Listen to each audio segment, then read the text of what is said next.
Huh?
All right, good morning everyone. How's it going? Hope you all doing well. Welcome to the stream, the moderate length stream. Moderate length stream. It's going to be about 3 hours. I do have to work at 11:30. I'm just wiping my eyes. Got a little crusties in it because it is the morning. But I did go to the washroom to brush my teeth and wash my face and everything, but I don't know why I just didn't wipe my eyes. Ugh. I always shave before, well, not always, but I often shave before hitting the stream button because apparently I care more about how I look on stream than I do at work. I don't always do that. I don't always do that before work. Sometimes I'll just go into work with not quite a 5 o'clock shadow, but not as trimmed or groomed as I am on stream. I don't know why I do that. I guess I care about how I look more on stream than I do at my actual job. But anyway, hope you all doing well. Good morning, everyone. For those who don't know, my name's Nagai. You're Guilty Gear Old Man. Guilty Gear OG-san. Your Unk. The OG and OG-san is for Old Geezer. You can hear that crack in my neck probably. Yeah, we play. I guess we play Dizzy. A whole bunch of us here play Dizzy. I've been playing Dizzy for a very long time. Since a very long time ago. I pulled this out last stream, but I had this on my desk. a Sega Naomi GD-ROM of Guilty Gear XX. This is the Midnight Carnival. I also have like, well, I have Slash here, but I have Reload and AC also, but AC, but not AC plus R. Let's put this away so I don't lose it. Been playing since Guilty Gear XX at the arcades, even before that a little bit, since 2002, 2003, I want to say. So got a lot of experience, a lot of things I can share. I guess plenty or some wisdom, not a whole lot, but enough to be able to lab out some things and talk about them. I do feel like I should be a lot better than what I am now, given how much time I've spent playing Guilty Gear. But every Guilty Gear is different. Guilty Gear XX is different than Guilty Gear XX AC plus R. Guilty Gear Xrd is obviously a lot different than Guilty Gear XX, although it tries to be Guilty Gear XX, which is a good thing. I feel like that's a cool thing that they went for, especially going from 2D to 3D. And Guilty Gear Strive is like its own game. Honestly, they could have slapped another IP onto this game and not called it Guilty Gear. It would have been, you know, it would have made sense because of how different Guilty Gear Strive is to Guilty Gear Xrd and Guilty Gear XX. But yeah, today we are going to be doing some labbing as per usual, and then we'll do some matches. There may or may not be some ranked matches. I'll probably play the player and lobby matches because, well, two things. One, I'm scared of ranked. Ranked is scary. But two, it's hard to implement things that you've been trying out in the lab straight into ranked or straight into a competitive match, right? I like to lab things out and then play things out, see if they work, and if they do, then we'll bring it over to ranked matches. Once we've like accomplished you know, so many repetitions of a certain thing, so that we can do it confidently in a ranked match. But yeah, good morning everyone. Go Kirime, thanks so much for hanging out so early in the morning. We got Korean Deer here. Annyeonghaseyo. Kamsahamnida. Pulu, what's up? How's it going, Pulu? And we got RW. What does that stand for? Really working. Really working that Dino email. How's it going? Hope you're doing well, man. Breezy game, that's right. I think my down input is broken. Every once in a while I'll try to do like a Hadouken motion and it doesn't come out. We'll keep playing. Lil Red, how's it going? Jiao Ang or Jiao M or Jiao Gon. I don't know how to refer to you guys. Let's just do a little bit of practice drills of the Nagai style because we're gonna try to do it as many times. Where I'm from is reckless and wild. RW, let's go. I like that, reckless and wild. Alright, Robo. I can't. I'm trying to think of a Robocop thing. Robo Wild. Younger bro in this case, alright. Jiao Gon. How close are we? Are you M or are you gone to me? Alright.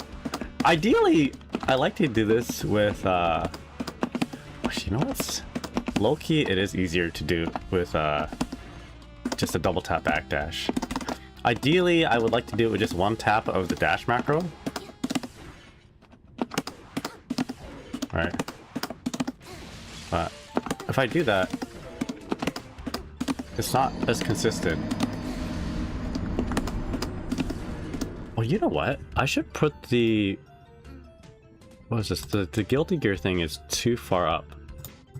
There you go. Try that again. Now it should appear in front of the Guilty Gear thing. There you go. That's much better. Yeah, Bolt, how's it going? Quick question. How do you feel about the Dizzy versus Geo matchup? I think it's really... It's quite difficult for Dizzy, but there's a few things that you can do to help mitigate Geo. And one thing is hiding the fact that your Ice Spike beats their Spiral Arrow, right? So if you play neutral long enough that they start doing Spiral Arrow, every once in a while just chuck out a S S ice spike, and they'll run right into it. I know it's kind of knowledge check-ish, you know, it's a knowledge check type of thing, but a lot of times Geos don't encounter. I feel like Geos don't encounter as many dizzies as other characters. So throwing this not in your opening hand, but leaving it for like a layer 2 or 3 of neutral.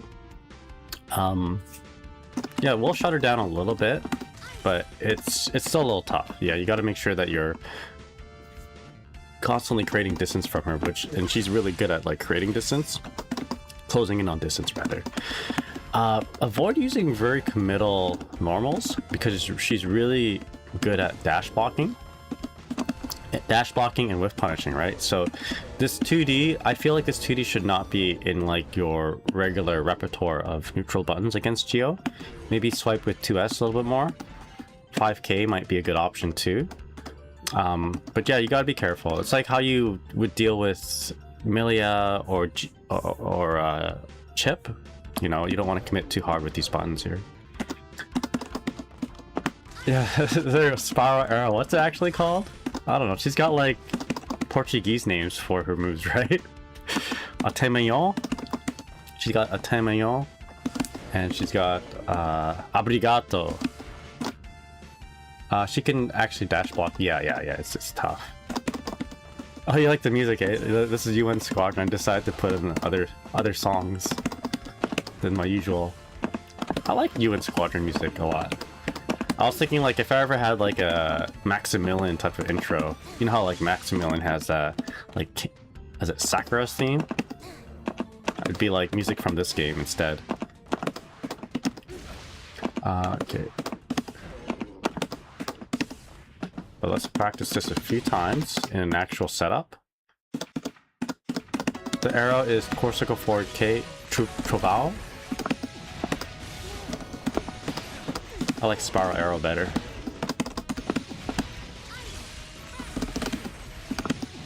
Alright, here we go. Trovao. I think Trovao is that means arrow, right? And I'm just guessing. I'm just guessing, but I would guess that it means arrow.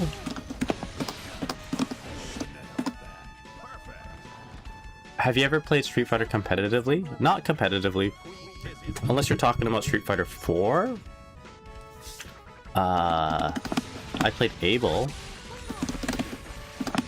And I wouldn't say I was competitive, but I was better than the average person.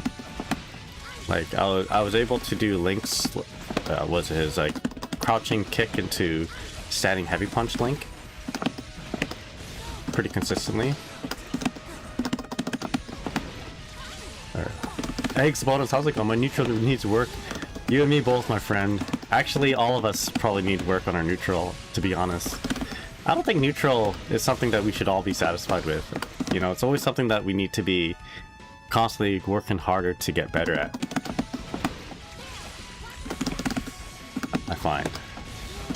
I'm never happy with my neutral. Oh, it means thunder? Yeah, I used to play... I mean, some people might argue that I played Street Fighter 5 in a competitive setting. Like, I played Dalsum in Street Fighter 5. Yeah, Street Fighter 4 was Abel. Street Fighter 5 was Dalsum. What a change of character, right? Different character archetypes. But I really liked how Street Fighter 5's Dalsum is kind of like an anime character in a way. Like he's got his V trigger as like fire floor. You set the floor on fire, and then he's got floating mechanics. So I like doing Dalsum Fireball Okizeme. I would like knock him full screen, and then chuck a fireball and teleport behind them or in front of them. It was a good knowledge check. Like most players will know how to deal with that, but like it got it's a really good thing to do if people don't know the matchup. I remember I went to Vancouver for a tournament, and I just randomly decided to join the Street Fighter 5 tournament, the Street Fighter 5 bracket, and I was like public enemy number one. One, because I played anime fighting games, like I was the Guilty Gear Xrd guy. Like we can't let this guy win in our tournament. So like they were like talking behind my back about how to like not let me advance in bracket. It was weird. But anyway, there's that, and there's also the fact that I played Dalsum and nobody in their community had a Dalsum. Oh. But I went pretty far. Well, maybe not far in that bracket, but I went far enough. But yeah, it's funny because I would go to, I wouldn't say not my local tournament, but regional tournaments with Dalsum. I would win like these little local regional brackets.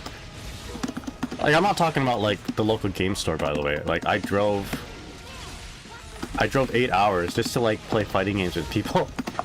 And that's not even like an exaggeration. Like the next town that plays fighting games is like 8 hours away.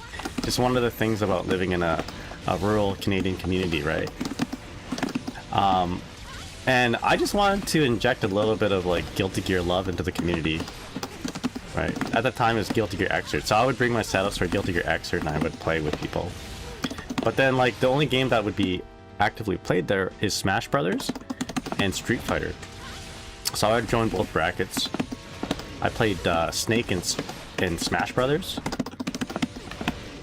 Which reminds me, we have a setup actually that really reminds me of Solid Snake in Guilty Gear Strive. So we're gonna be doing that a little bit. I haven't called it anything, but I might call it the Solid Snake. Okay, we'll get to that in a bit. Anyway, I played Solid Snake in Smash, and I played Dalsum in Street Fighter 5 at the time, and I would win their I would win their Street Fighter brackets. And I would also drive like the Smash community of our town to like compete with them, and our Smash community wasn't very strong. Like they're good, they're all right, but like it wasn't like to the level of this town anyway, right? But we're pretty solid. So I would drive these kids, I say kids, but they're like young adults, over to Prince George, which is the town with a big, it's like the next fighting game city. And this is the first time that they've ever seen Street Fighter 5. And because I played Dalsum, you know how Dalsum dashes in Street Fighter 5? He does like this little, he like octodads over, right? But if you like dash, it'll just do the beginning animation of the octodad dash. But then he just looks like he's dipping down, right? So it literally looks like, to the untrained eye, teabagging. So what you do with Dalsum is you push, you get a knockdown. Oh, actually what you do in Street Fighter, you get a knockdown, you want to push them towards the corner if you can, right? So I get the knockdown and I start dashing forward, and it looks like I'm teabagging them into the corner. My community, my Smash community, thought I was like the most toxic person ever. It was funny. So I had to explain that to them. It's like, dude, you're so toxic, man. They're like they're bros, right? These Smash Brother players, they like hockey, right? They played like NHL 2K2 whatever. I mean, no, not 2K2. It's like NHL 2K whatever. And they were into sports games. They liked FPS games too, right? So like they can recognize when something looks like a teabag.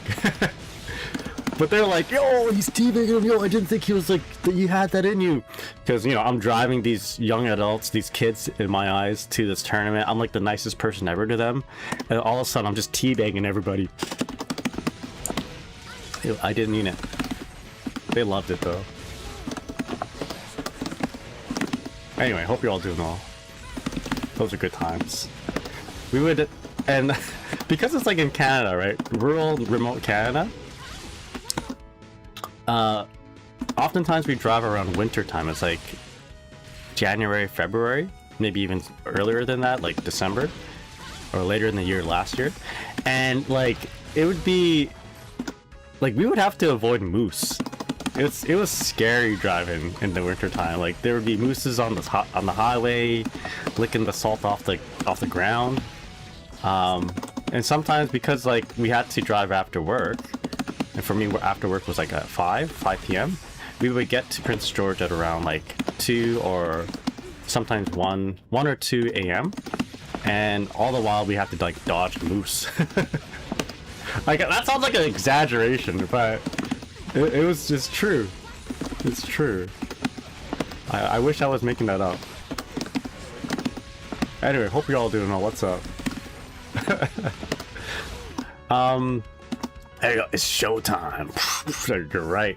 I would never travel that long for a tournament. Yeah, it wasn't even like a proper major tournament. It was just like a regular, like a little, like a regional almost. Yo, Marcus, how's it going? Gorgonzola Platypus. Nigga, I got a pharmacy question if I may. Go ahead. Let me take a swig of my root beer. You're pretty toxic if you play dolls. I don't see why. I don't get why people think zoning and I mean, I kind of get it. I kind of get why people think zoning and playing keep away is toxic, quote unquote toxic. But you know, fighting game maturity is when you realize that that's just part of the game, right? That's just as toxic as someone doing grappling. Like, what is not toxic? The fighting games. I think what's toxic is actually like getting up, spitting in your opponent's face, slapping in the head. You know, that's toxic, right? But if it's, you know, people who play Dalsim. Okay, this is not entirely true, but when I play Dalsim or Zangief, it isn't like with like the intention of, you know, I wanna be above and dominate you or anything like that. It's just like I like this playstyle. I like Dalsim's beard. I think that beard is dope, you know. But yeah, I don't know. I get it though. Some people like footsies and fundamentals. That's what we've been fed to like, right? I just saw this one post about Smash Brothers being toxic right now because it's all keep away, but what does that mean? That just means like people like to see more explosive gameplay, but then, you know, you get, you know, when a game is explosive, then people start coming out saying that's toxic too. Oh, you killed me in one hit. Damn, I hate this game. You killed me in 2 touches. This game's garbage. People, you can't really be like. Unfortunately, you can't make everybody happy, and that's just life, right? You just have to do your own thing, do what makes you happy, and try to not think about what other people think about you. Really hard to do. Very, very, very hard to do, but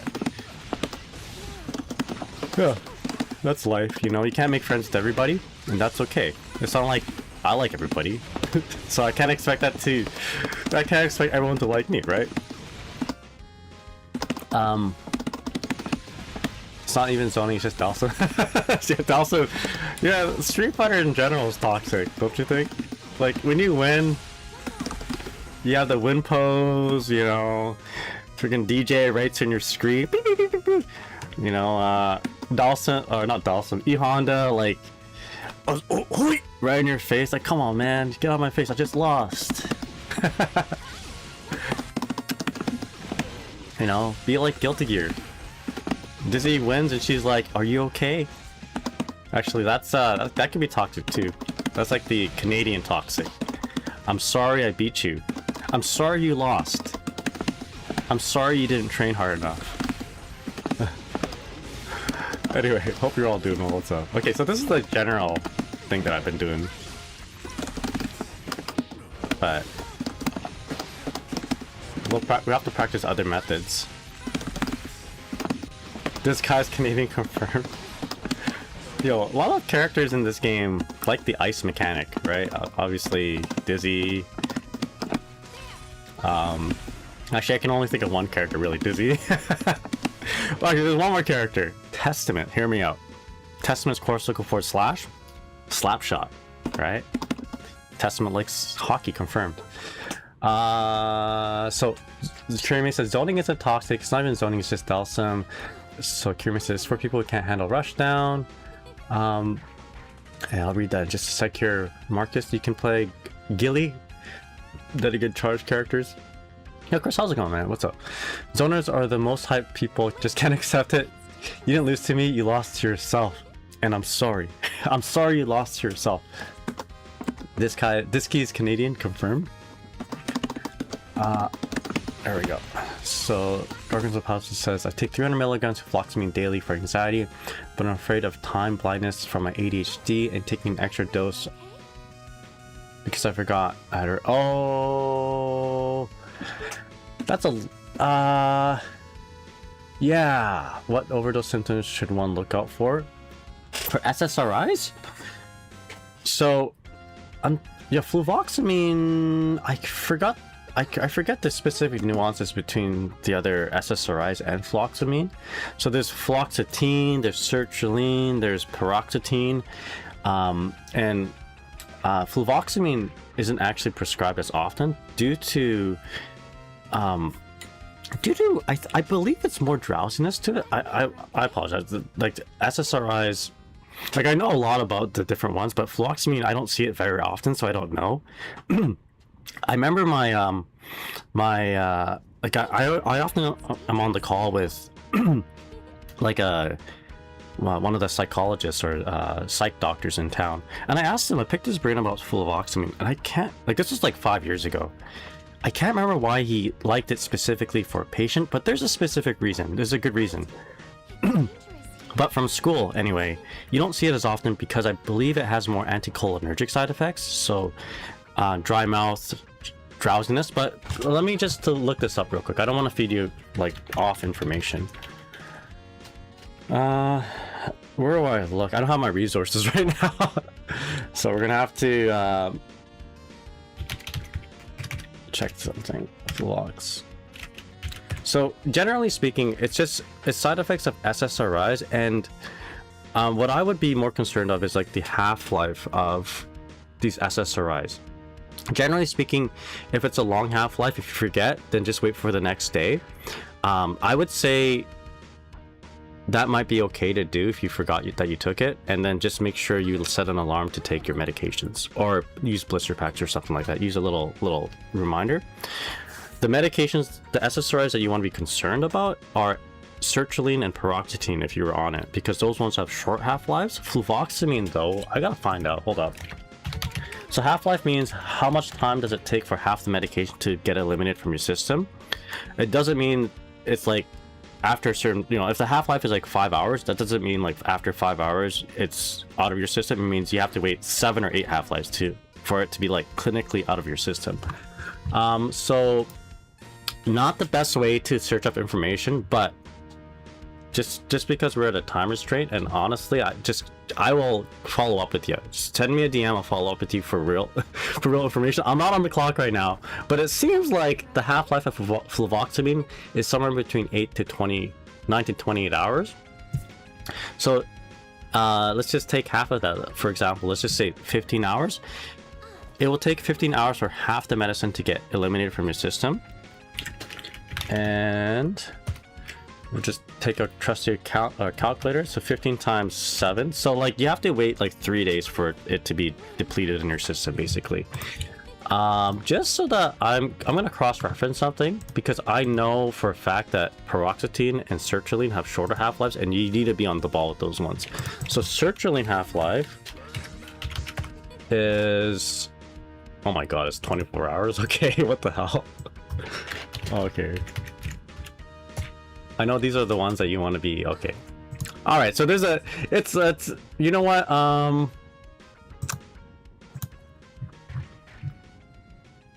what the heck? Okay, what's fluoxetine's half-life? So I'm seeing, what, I think fluoxamine just has a, it's weird because it varies. Sorry guys. Oh, okay, yeah, that makes sense. So fluoxetine, which is Prozac, has a half-life of 1 to 4 days. Okay, so that's why they say you don't have to you don't have to worry about that one if you miss a dose. Why don't I get back to you on that? But the side effects usually versus other SSRIs, it's usually, I know doctors don't like using this as much because it has more adverse effects. But that doesn't mean it's bad. If you're seeing a psychologist or a psych doctor, they're very deliberate usually when they prescribe fluvoxamine.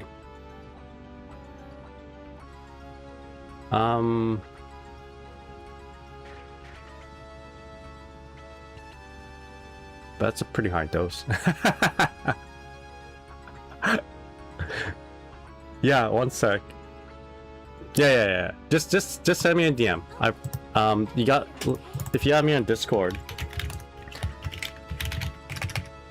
I'll be at work. Oopsies. I'll be at work in about 4 hours, so that's when I can actually have the right resources to let you know. Yeah, when you get older, by the way, I've been working in this field for about 16, 17 years now. You forget a lot of things, but when you're on the job, as long as you know where to look, that's most important. As long as you know how to problem solve and where to look, that's the biggest thing. So I will park that question. Please DM me, Marcus. I promise I'll get back to you, and I'll just simply kind of text you my findings. Nom, how's it going? What's up? Hope you're doing well. Alright, so, but I want to be transparent with you. I don't see fluvoxamine as often. I believe they use it, again, it's very deliberate when doctors use that one nowadays. But I can't even, if I'm being really transparent with you, I can name, the doses for the other SSRIs are pretty easy for me to kind of recognize. But when I see 300 milligrams of fluvoxamine, I'm like, oh, I don't know if that's a big dose or not. So I also don't like to talk like I know what I'm talking about. So let me make sure I know 110% what I'm talking about when I look it up in about 4 hours from now.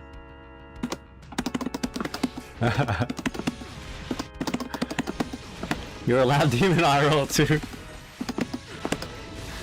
I just get the job done at work, that's all. This is where I enjoy the labbing. Alright, so I mentioned a specific setup that reminded me of Solid Snake. Okay, so this is it. I'll show you guys the setup, and it's actually been working pretty okay. So after a corner throw, you often see me do this, fully charged 6H into a tick throw. But I've been playing around with this a little bit. 6H into KH fish summon. So this is a really interesting thing. Okay, I'll show you a scenario what it looked like before without being able to send the fish behind the opponent, right? That's what it looked like before. So you're -1, and then you're basically this gives you nothing, right? They can just hit you out of it. You're safe basically, but the fish does nothing for you. You put the fish behind them, all of a sudden now, if they strike you, they get hit by the fish. Isn't that kind of neat? This reminds me of, and hold on, before I go on even further with that, let's actually hit the opponent. So, bam, bam.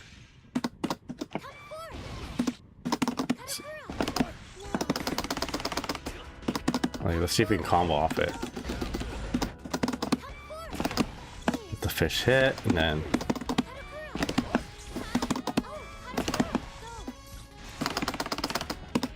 alright. I don't know if you can actually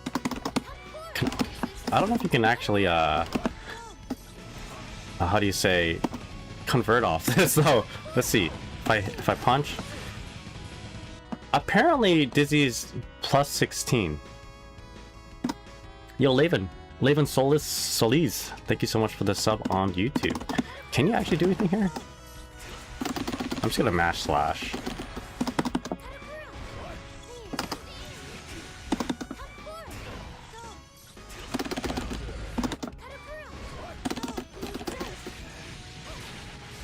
Maybe? Who's positive here? Okay, I'm confused now. Let's mash. Okay.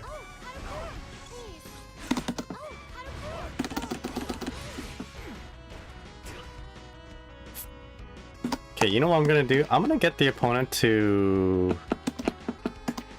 We're gonna switch it around. Okay, because if they could just like mash out and then you're still negative, it's not very good. I thought this would be a cute idea, but give me a sec here. extra D fish. Yeah, that's the idea, like an armored fish, right? So I'm gonna get the opponent to strike back on block or after block. Let's get him to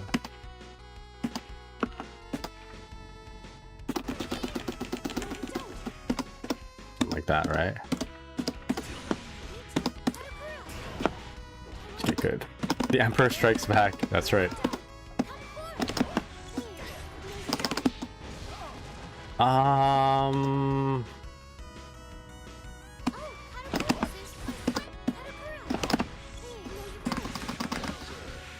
Yeah, no, I think I think we're slightly positive in this case. Not that your opponent will always just smash a button, right? I think this is okay.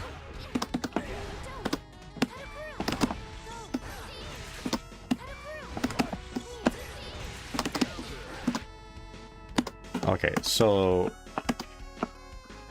it can be a round ender when the opponent is low health. That's true. I guess you don't have to do anything here, right? They just get hit, right?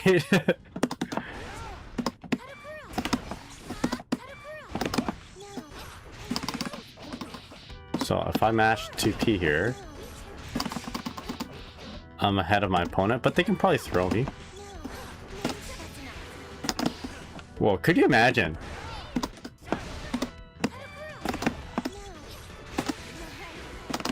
Could you imagine if that was a combo?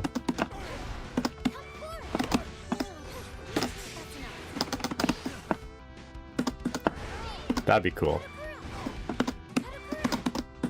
Still, might not be a bad idea to do this. Very creative, right?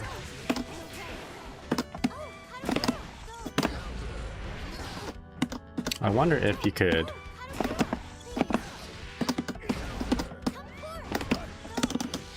So not backdash won't work here.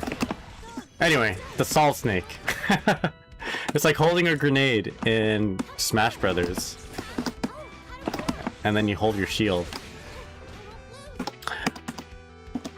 If they delay it a little bit though.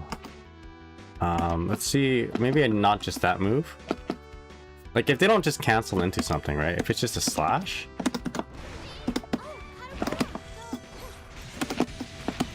Then you can like do a big combo. So this is sort of like a knowledge check. Actually, yeah, I mean you wouldn't do this unless it's a knowledge check anyway, right? You're literally checking their knowledge about whether they should mash or not after 6H fish summon. I feel like this would be good against like first layer in ranked, you know? If they RC, it should kill the fish, no? Yeah, that'll work. I think if they just 6P, it might kill the fish too. So let's see. Close at 6P.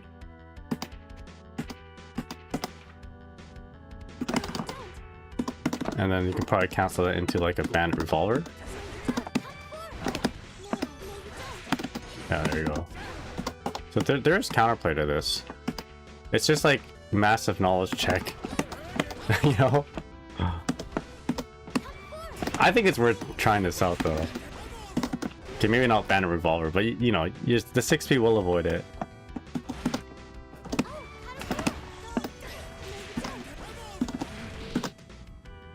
All right. Anyway, I tried this out on ranked a few times, and it, maybe not ranked, but in a lobby match, and it did help a little bit.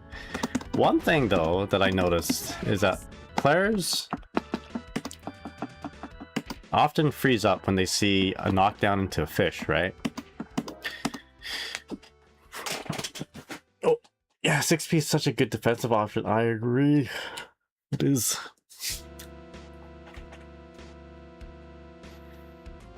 So, I've been playing around with this a lot. Just like, jump. Right? Especially when they have a reversal and if they're able to burst.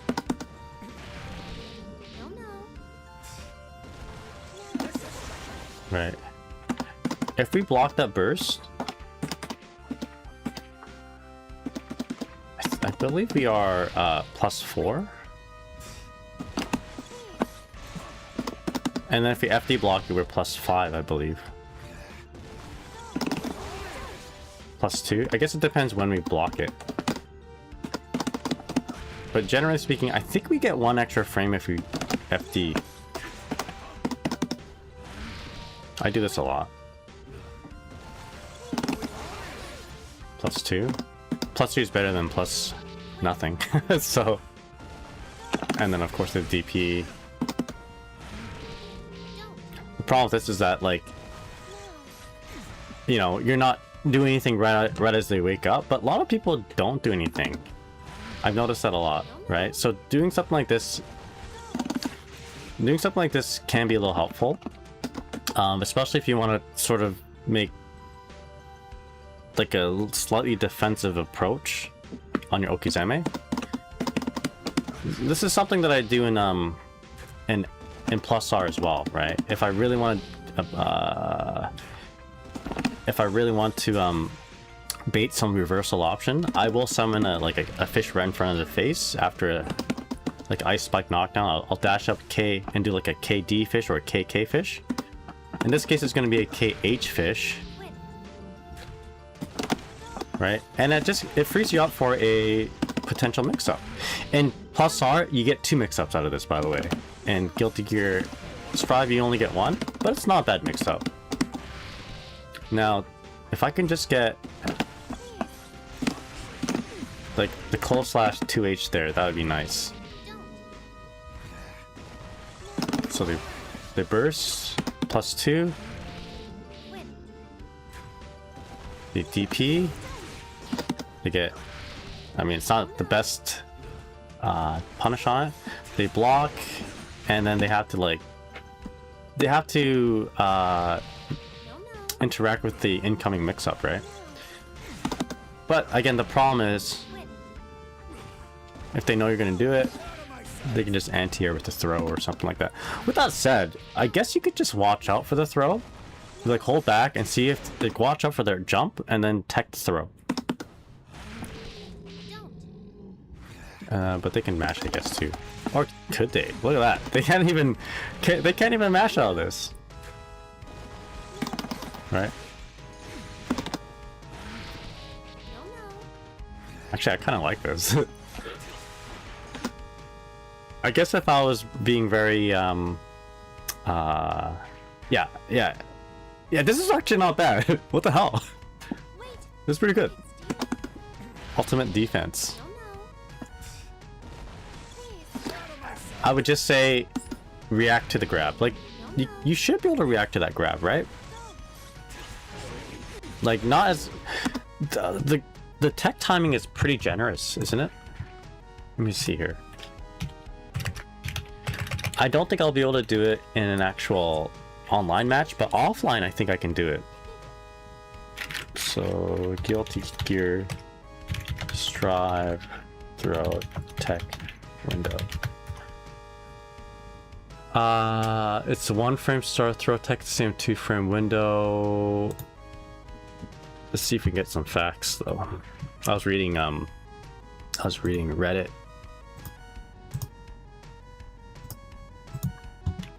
Throws. Throw clash, there we go. Input throw while being Okay, 10 frame window. That's pretty generous, don't you think? That's like what you should be looking out for is them jumping up, right? And it probably takes about, I would say, from the ground to that point, that's already like what? Jump startup is 4 frames, and getting up to that point is probably like another 5 frames, right? And then add 10 on top of that, so it's about 20 frames to like be able to tech this. I think that's possible. You're not doing anything, you're just jumping up and then you're watching, right? You're jumping up, being patient, throw tech, right? And that's like if they are committing to this, right? They have to get holding up forward as soon as they get up. I think it's possible. And if they're already holding up forward as soon as they're getting up, they're vulnerable to the other options.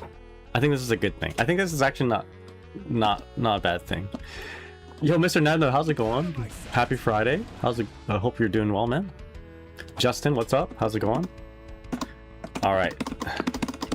Now, one thing I need to get better at is potentially IBing that burst. If we can IB it, that would be good. So I'm gonna get the opponent to, how do I do this? Can I get Psych Burst automatic? No. Okay, so I think I have to switch sides here. But what if I suck? Then you gotta get good.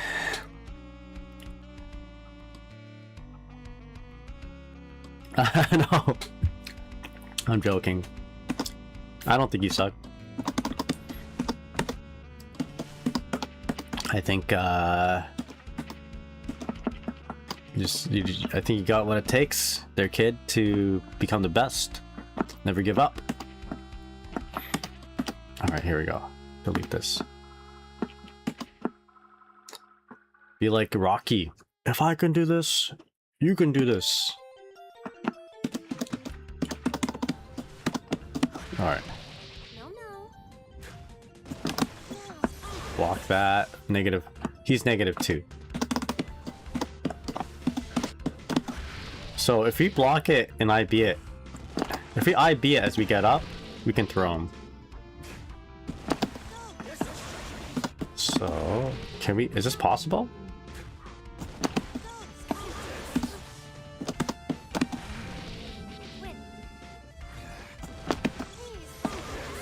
So I think I'm gonna hold back and then tap back. Or maybe not.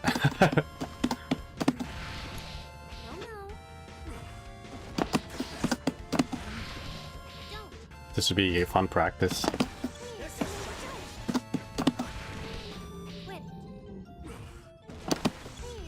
I guess if you block it low enough, you can punish him, right? Actually, hold up. If you block it on the ground, -2. So wait, blocking it in the air?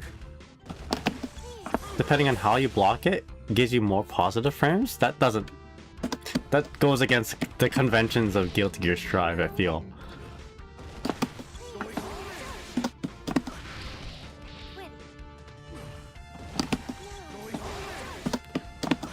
I guess... Yeah, this is tough.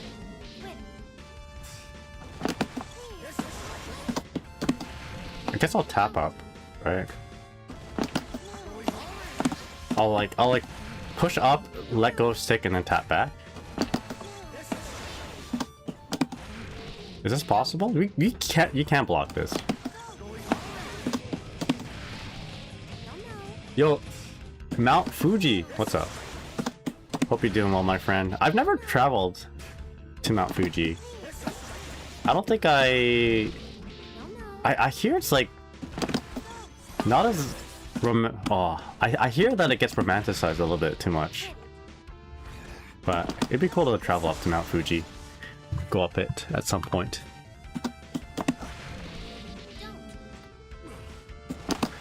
I think the saying is, a wise man travels up. A wise man climbs Mount Fuji once, a fool climbs it twice. There you go.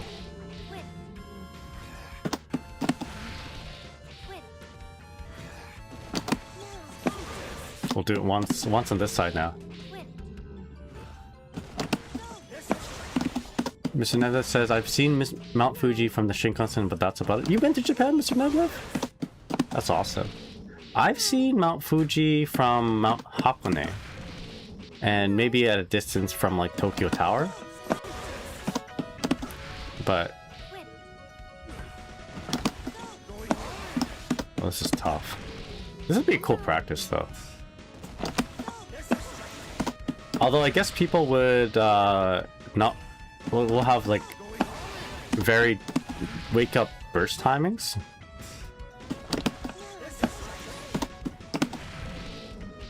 I wish you could just straight up punish this though, that'd be nice. -4.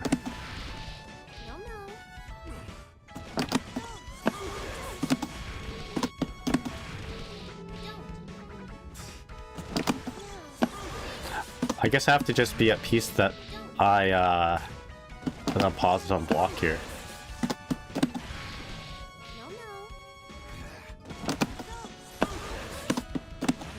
Mr. Nevna says last year the wife and I went, got beat up Mikado. And it felt so good. Yeah. Sometimes you bump into some monsters at Mikado. Not so much anymore, I find. I think everyone moved over to Shinjuku Sports Land. But back in the day, I would just drop in on Mikado at a random night, and I just bump into like Teresa. Dude, I can't do this. This would be like Evo moment 37 if someone can do this in at Evo, you know? IB the burst and then grab him for the kill.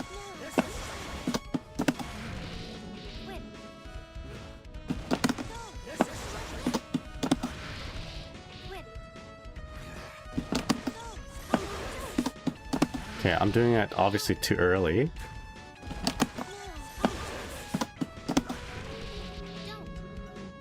Ronge, how's it going? Good morning. I gotta do it at least once on this side. Jesus Christ. You know, they need to bring back throwable bursts. That'd be nice. Okay, we got this. This is it. This is it. Oh.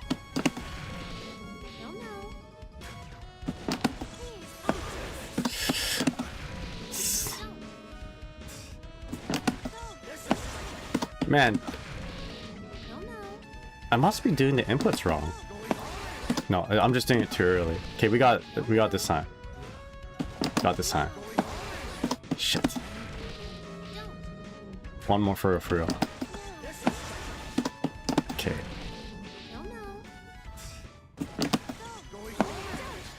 Dude.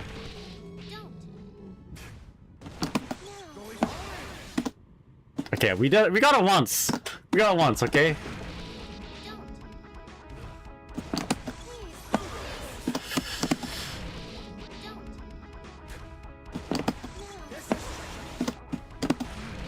Alright, this is it. Marius! I told you guys. I said that was it. And it was it. I never lied to you guys. I always tell the truth and I never lie unless I feel like it. Alright, anyway, with that said, let's play some games. Yep. Absolutely sure. Never told a lie in my life, except when I felt like it. There we go. Alright, so daily challenges. We gotta do 2 overdrives. And what else we gotta do? Idiot, I just witnessed history. Yeah, I pinky promise. Yeah, 100%. So land 1 ground throw. Okay, that's gonna be tough to do with my character, but we'll try our best. 2 overdrives. Trigger 1 wall break with an attack. Okay. Yokai. Understood.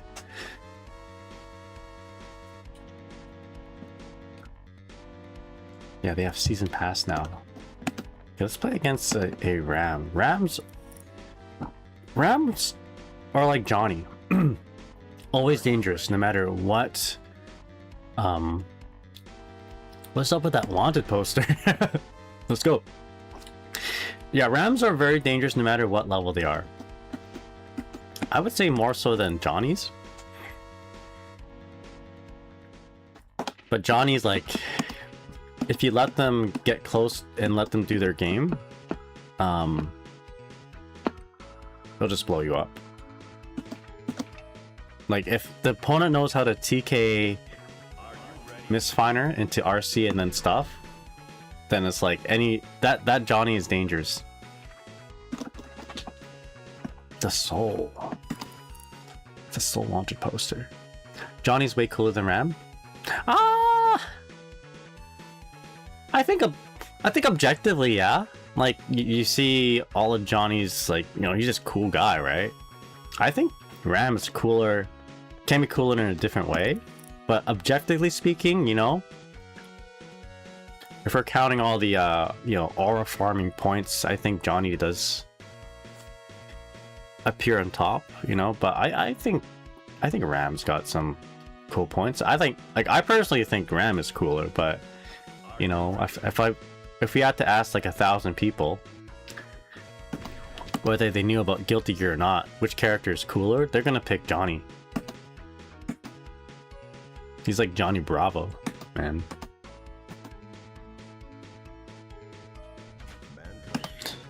All right, Gold Ship Lewis. Do the monkey with me. That's right. All right, let's do the salt snake. There you go.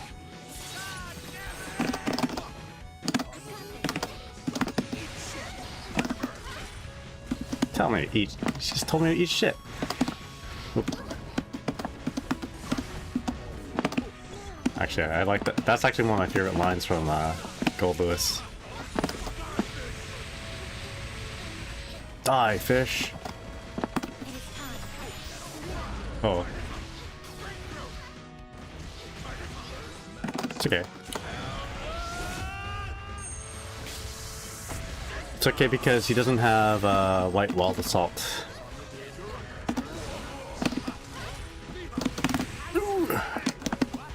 Let's go. Alright, let's do my thing. Do the monkey with me. There we go. Whoa, whoa, whoa, whoa, whoa. What does Johnny say? Johnny Bravo? Hey, mama.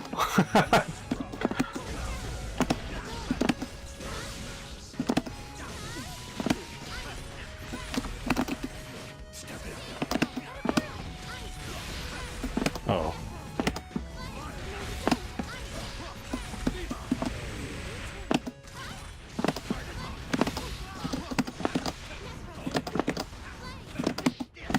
There you go. Nair, would you think Dizzy does well into Slayer? I'm a firm believer that Dizzy does well against him, but would like to hear your thoughts. I say not in my experiences, she doesn't do very well. Maybe objectively she does well, but I get my butt kicked by Slayers. But then I also play in like 5-frame legs, so that could contribute to that.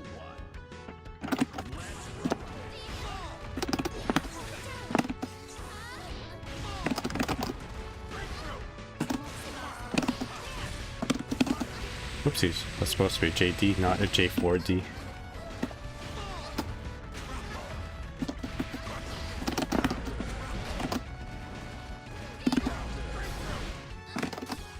That frame trap? Amelanite, how's it going? I finally getting used to the controls and can finally use some combos. Just grab my thumb, it's gone though. Oh no. Yeah, sometimes it'd be like that.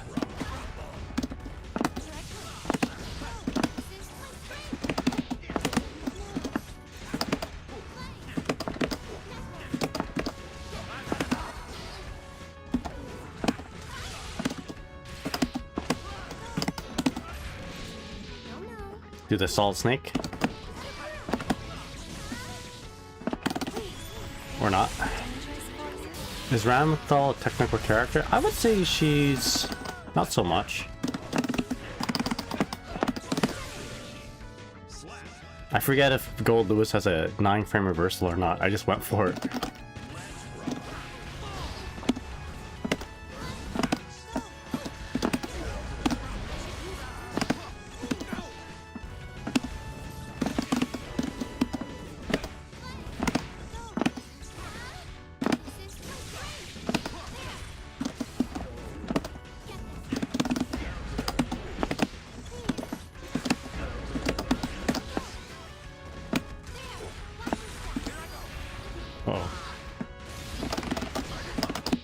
Thank you, Ice Floor.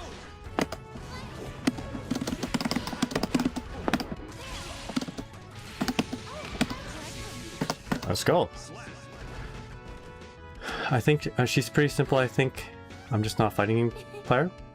Yeah, that's one of the reasons why I switched over from pad to stick, is because I would get my thumbs calloused pretty bad. So sticks, with a stick I can play for like a very long time. Like infinite amount of time actually. But on a pad there's like a time limit.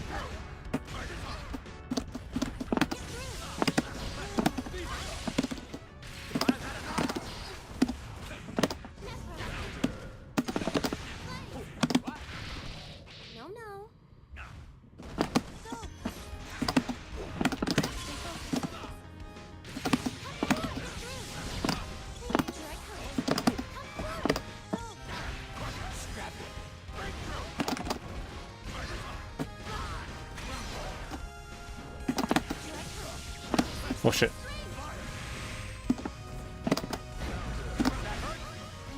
Oh boy. My bad.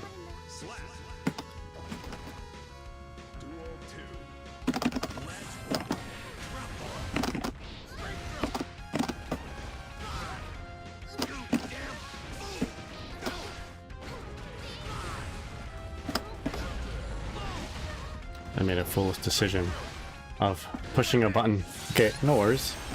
Walk back a little bit. Your C4.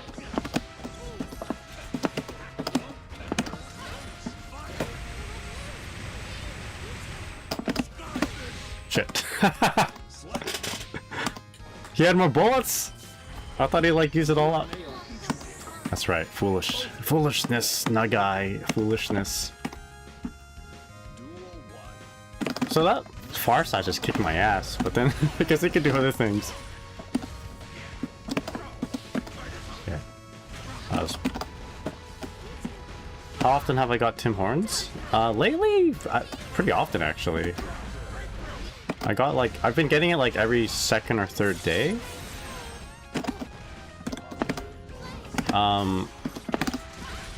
But I haven't, that's not always been a thing.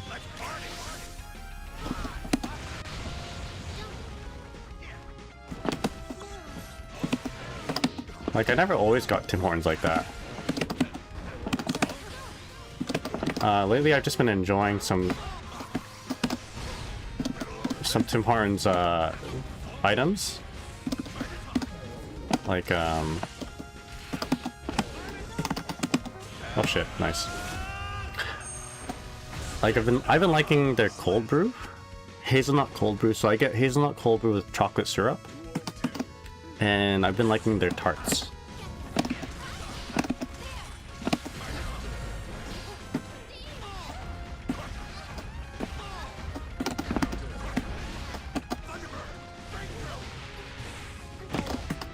So I get a like a custard tart. Sometimes I'll get a blueberry tart.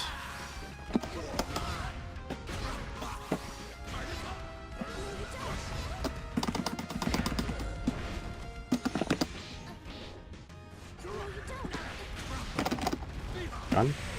That's gonna kill me actually. Nice. The cold brew is severely underrated. That's what I'm talking about. I get yeah, I never used to. I only started getting Tim Hortons as of like last month actually. And like ever since I went to Toronto, I've been getting more Tim Hortons and I've been enjoying it quite a bit. And last time I got something called a supreme stack. It's like a burger with like beef. It's got beef on it. It's got cheese and bacon. It's really good.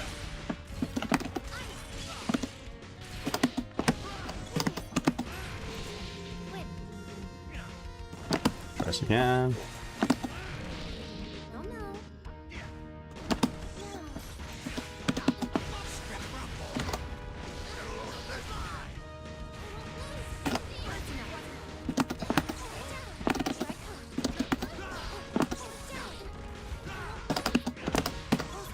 Oopsies.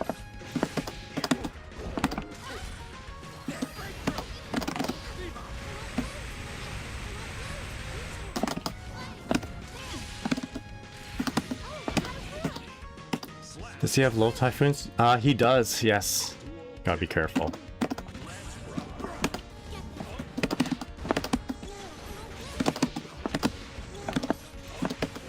Oopsies.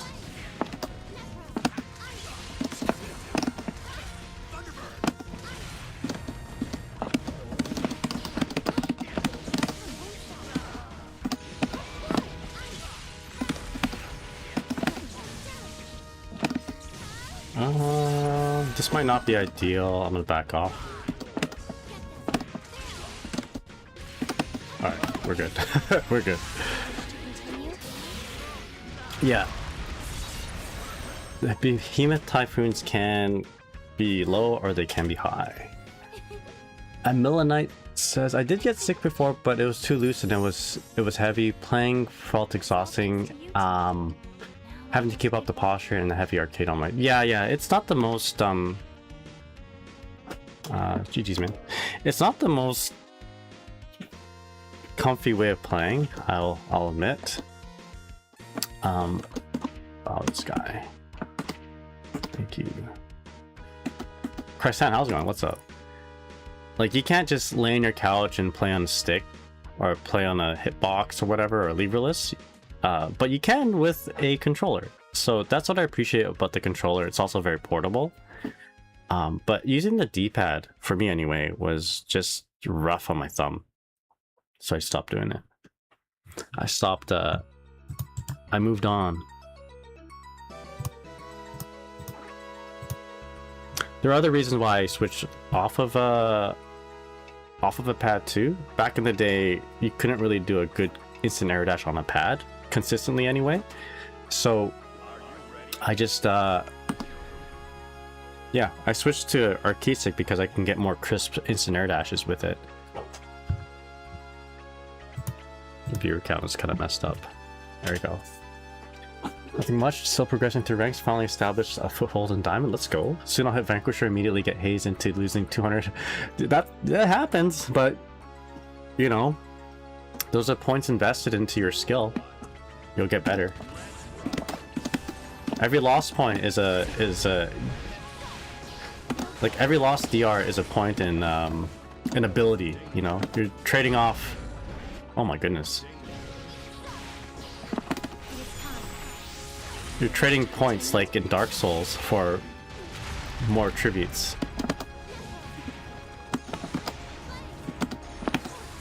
It's an air dash.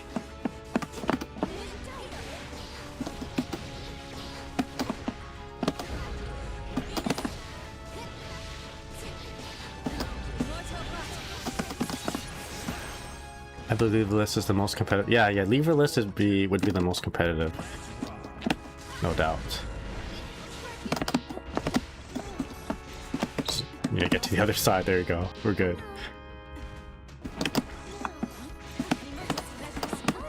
Oopsies. I can catch her in the air.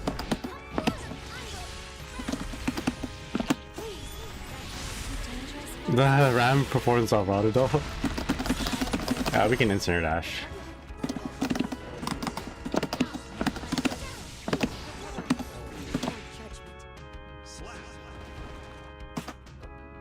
I do envy people who play on pad though.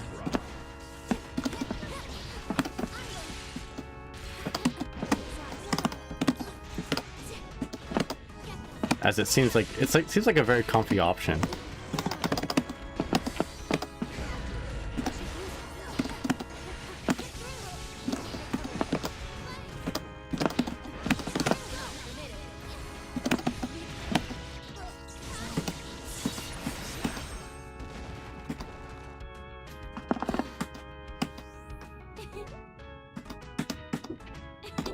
Yeah, once your stomach gets hurt enough, you stop feeling it.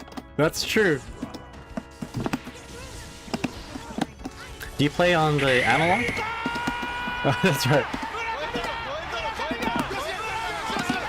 Dude, Murakami is so good with like home runs. Nice anti-air. Thank you. We're gonna see it again, right?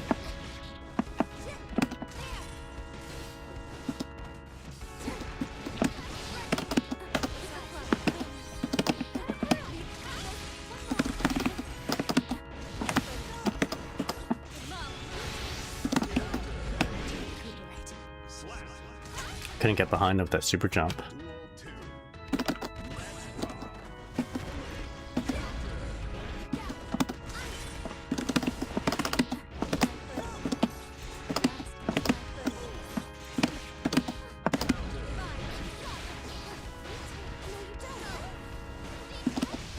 Right.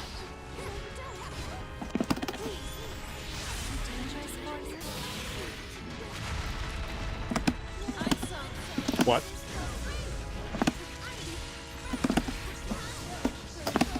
I like that combo. Oh shit. Others. Oh shit.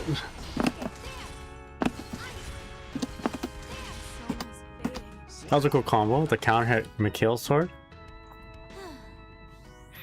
Carson says, I started with stick but switched to leverless. It's interesting to see what inputs are easier on each.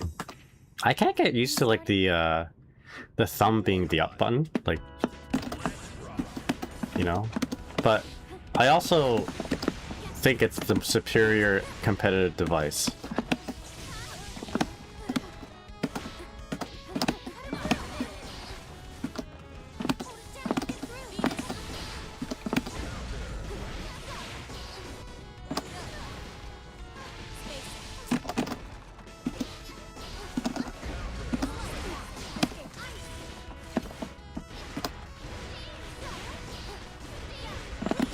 Oh shit, just pushed too far back.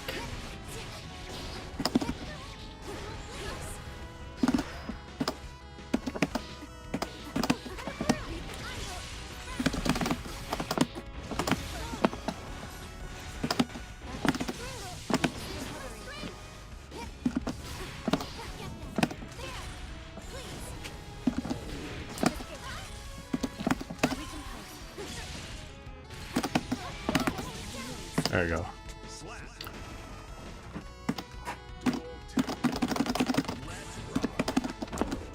I think I hear my cat. Okay, there's a burst on table, so I'm gonna jump. Jump. There's a burst.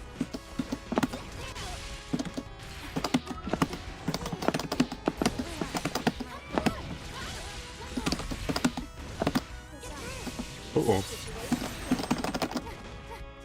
Is that water? No. Just gonna do it. All right. Hope we're all doing well. Events. See, how's it going? How are you consistent?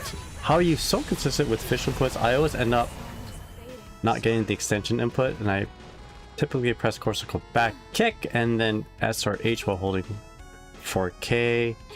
What's 4K? That's back K. And I only get it every now and then. The fish inputs, are you messing up, or is it more the fish extensions? That is super. Anti-air super. It's how you're supposed to use it, as Lord Daisuke intended. Yeah, I have problems with it too, depending on whether I'm doing it in neutral or I'm canceling it. I'll just show you real quick here. Standby training mode. So what I am doing, it depends on whether it's in neutral or during a combo or cancel. In neutral, it's core circle back kick and then immediately push and hold the heavy or slash button. You don't have to hold the direction input, you just hold the buttons.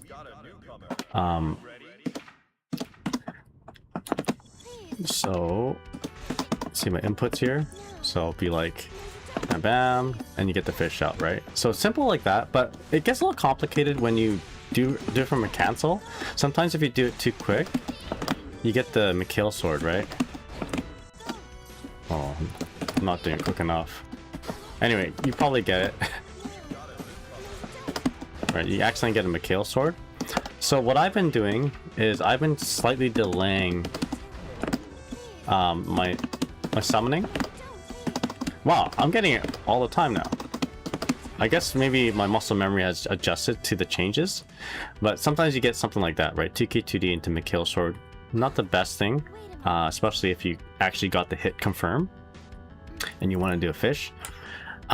So what I tell myself is that I should slow down a bit. So if I'm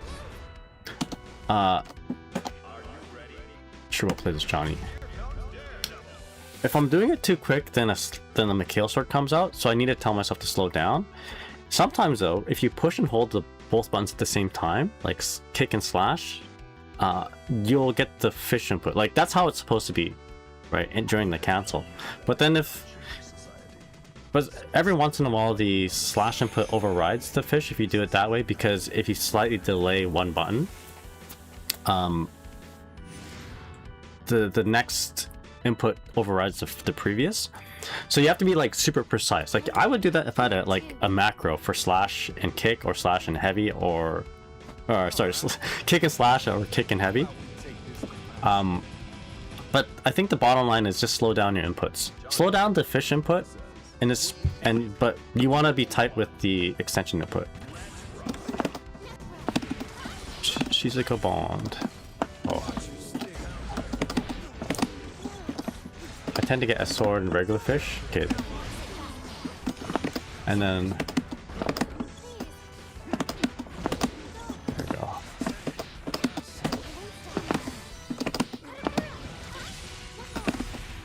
Better to cancel into wings not near the corner.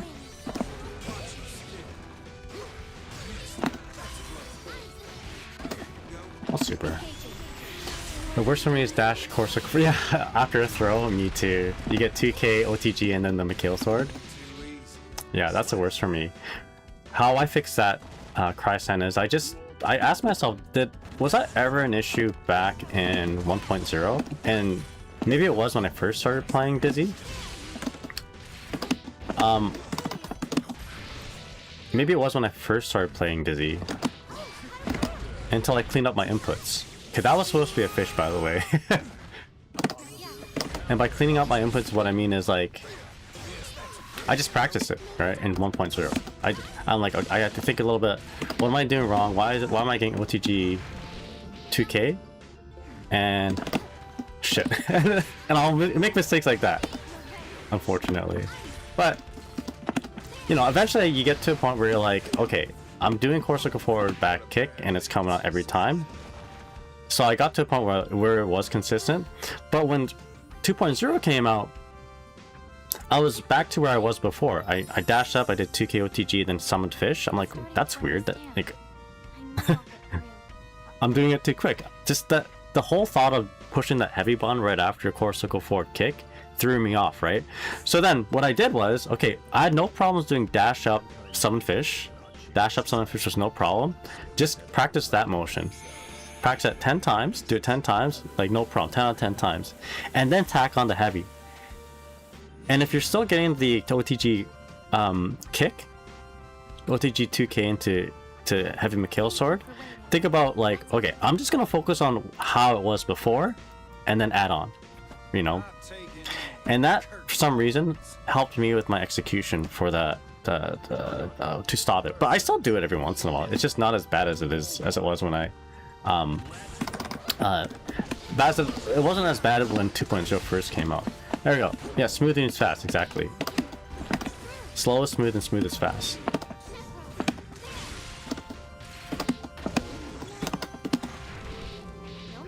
Okay, let's do the solid snake. Oh shit!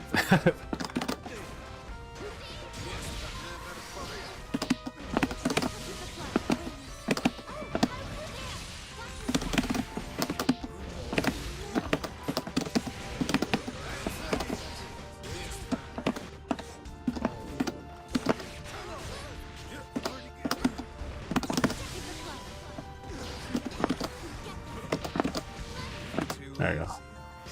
The extension input has made me stressed over the input speed more than in 1.0. Yeah. The fish summoning part needs to slow down, but the extension needs to speed up. You know that, if you know what I mean.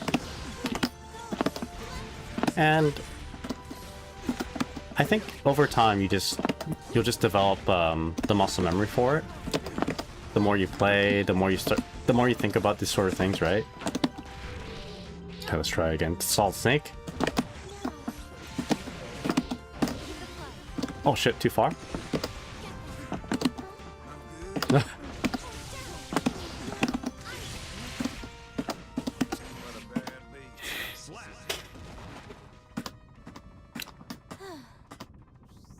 But it used to be a big worry for me as well. Revensu. But I found that the more I played,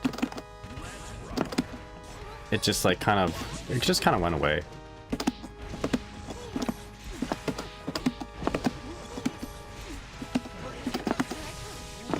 That comboed? Okay. Alright. There you go. Big damage off a raw 6H counter hit. He doesn't have a 9-framer, so... New save jump that Dizzy has after wall break. You can do that now. Except not against 9-frame DPs.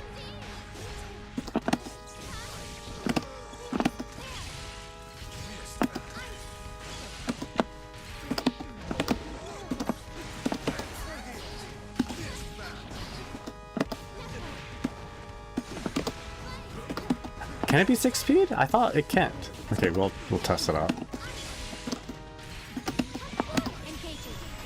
Alright. Let us test it out. Johnny has an 11 frame, I believe.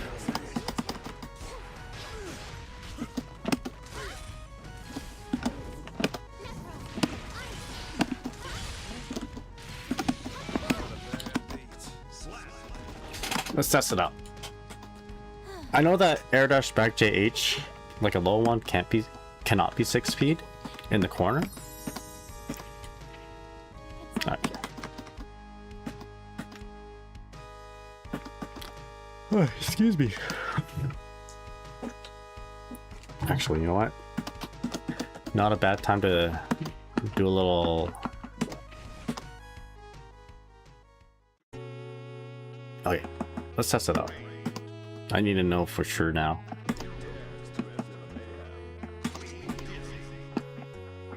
Alright, I'm gonna throw on an ad break. It's gonna be 3 minutes. Just to help prevent pre-roll ads from occurring.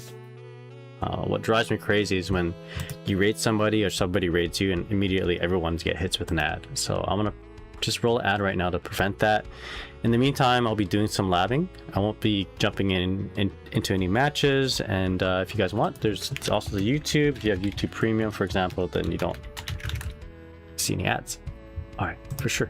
Okay, running ads. But we're gonna just check if... Actually, before we do that, people might be curious if this can be 6 speed. Let's do this for now. I'll super here. I'm gonna mash instant air dash 6H or instant air dash H. It looks like something that you should be able to 6P. Okay, now let's 6P it. It's pretty high up. It's pretty high. It looks like you could 6P it. Yeah, okay. Good to know. So let's not do that as much. Alright. So in the meantime, okay, ads are being run right now. And then we're just gonna practice a little bit. So I want to do something a little more practical. If I get a close slash from the corner and if I have 50% meter, we can't kill actually.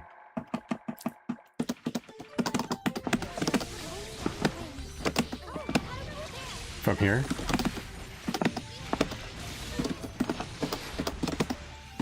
A little bit of lag, that's weird.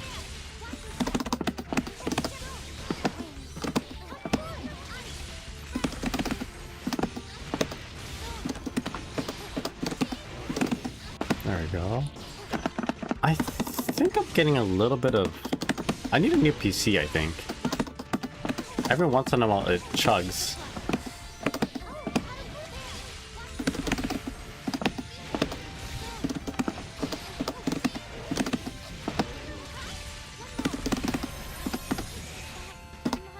Okay, so we can kill off that. We should also be able to kill off of like a Paluna. One of the Paluna's mix-ups.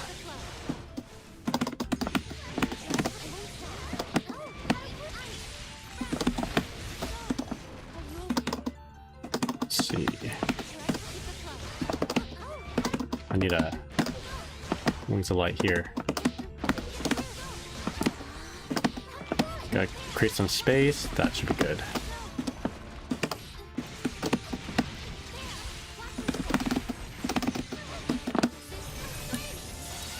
Maybe not kill off that, but we can do big damage.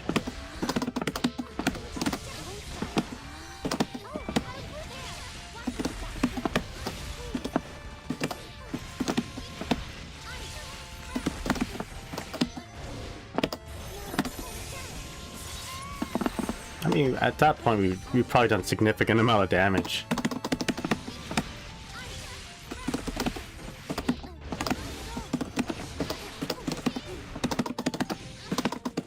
Bottom line, though, we have ways to kill.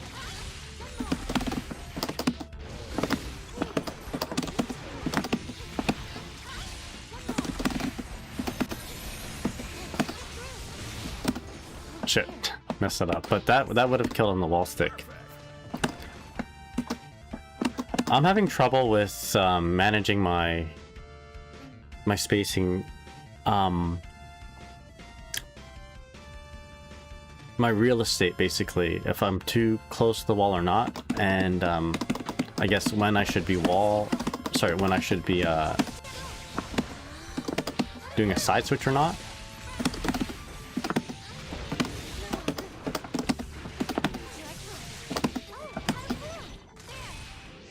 So we've got to shorten up that combo. For example, to make use of the Wings of Light.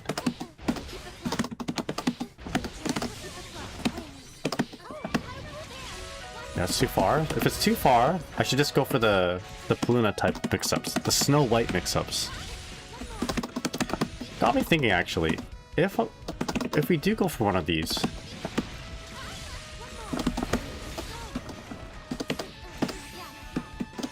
I wonder if we can get a double mix-up. Like, if we spend 50% meter, go for the overhead, can we BRC forward and go for another overhead? Question.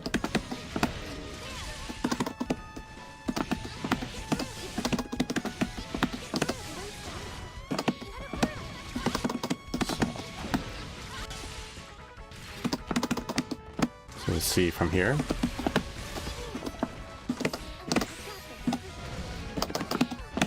I mean, sort of. We block that.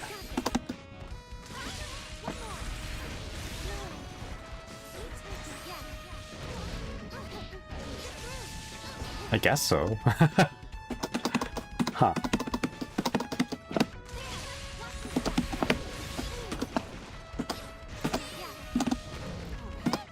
Guess you can do it from there too. Actually, you know what? I should just 2K and BRC forward and see what the frame data is.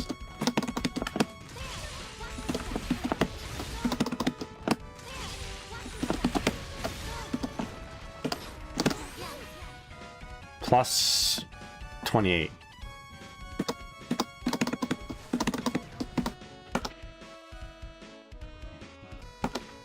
phone. Sorry, guys. Alright, put my phone away. Okay, I think we're good to play more. Alright, anyway.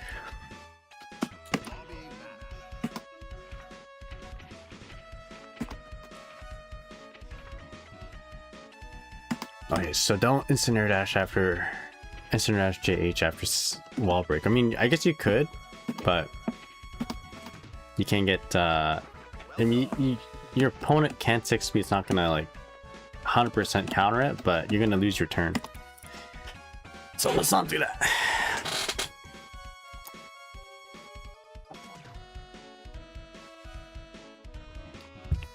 Not do it as much anyway.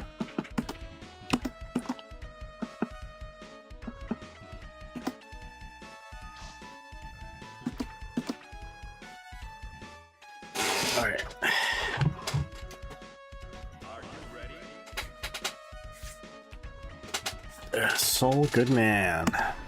Did you? I say, did you know you Bandit Bringer?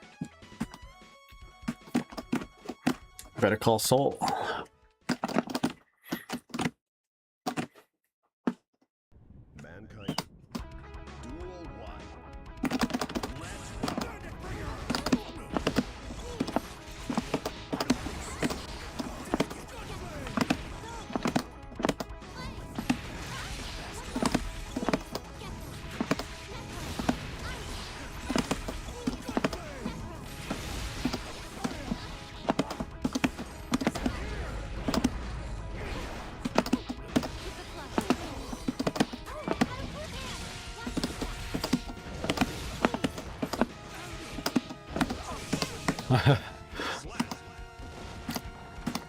Guess I don't have enough room to do what I want to do. Super jump behind them.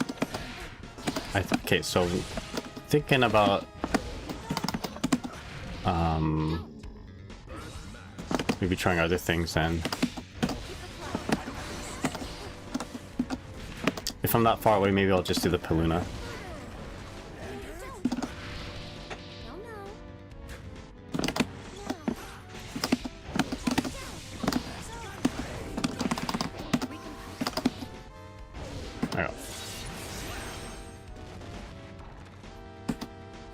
Yeah, we'll just sweep at max range or near max range and just go for the dash jump Chris Lemon. The Snow White style, as Daiji calls it.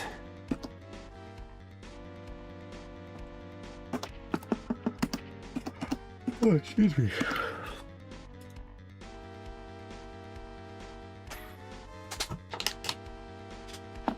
Play me.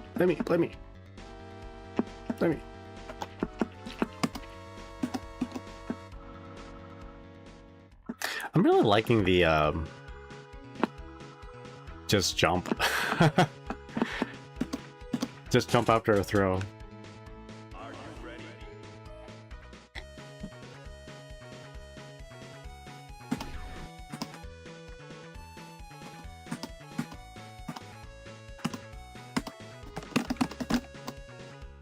Well, I guess it's not just jump, it's run up, summon fish, and then jump up.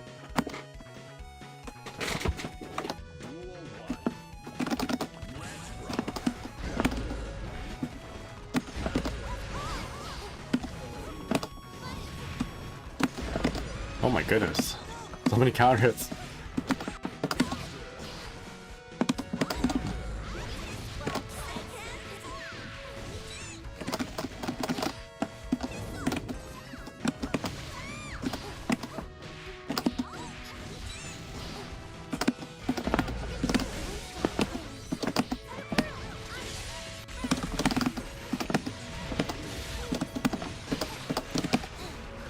Oh boy. I'm gonna blame that misinput due to lag.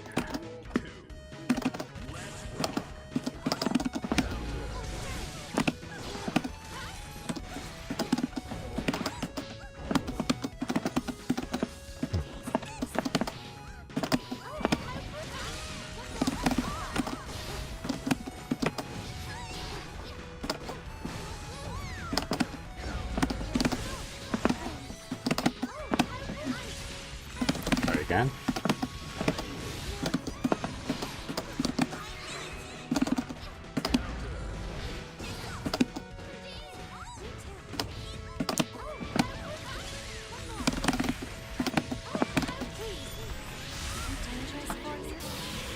Might not kill. Nice. Okay. Sometimes that doesn't kill.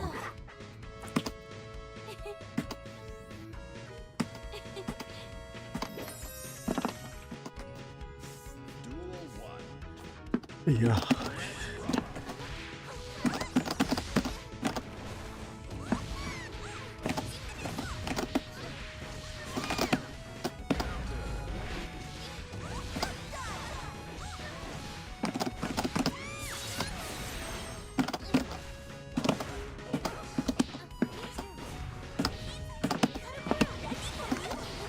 Ah, good.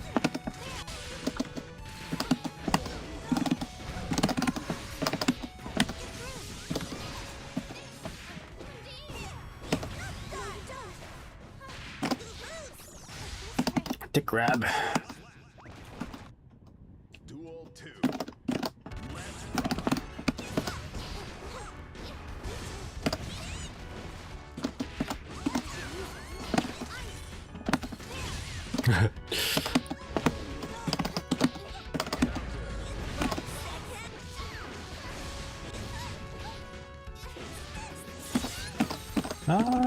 I'll play. I'm gonna hang on to my meter.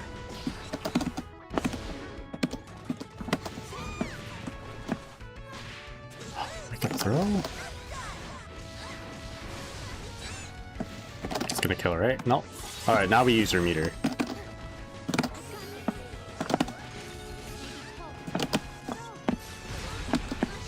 Ah! I let go of my stick by accident. My grip loosened a little too much, and I let go of the block. It's okay.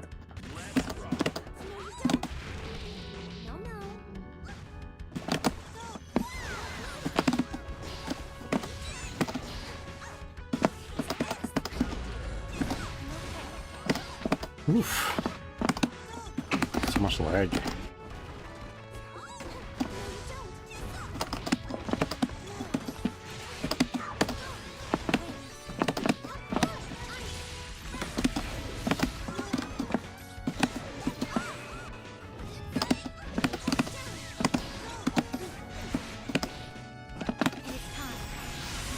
Okay, so I can't instant air dash JH.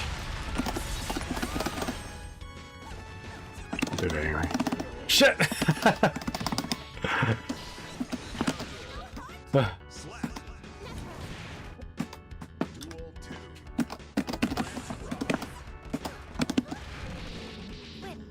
First is coming up. Oh shit.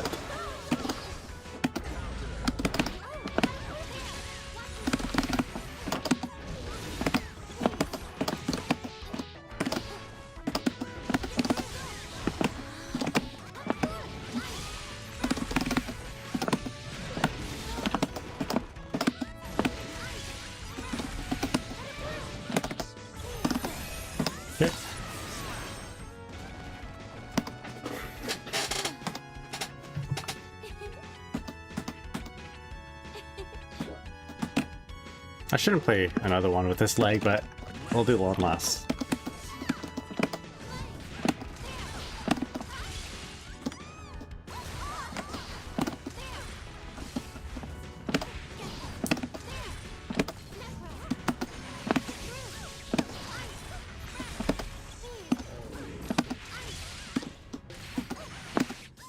Oh my goodness.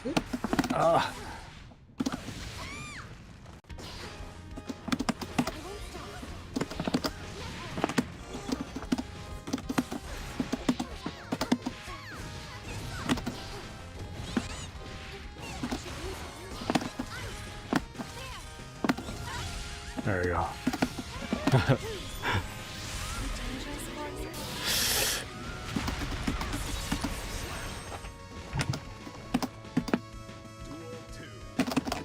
It's a little too laggy, so this is gonna be the last.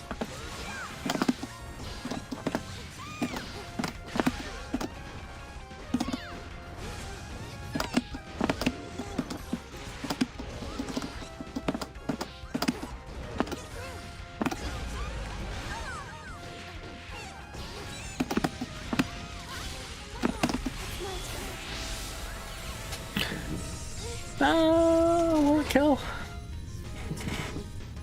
You know what? I'll say it's gonna kill. Wow.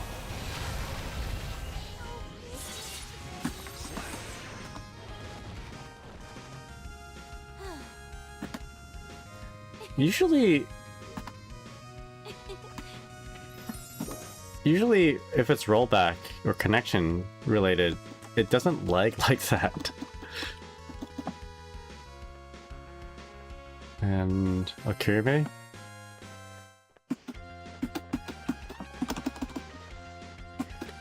Alright. We'll play.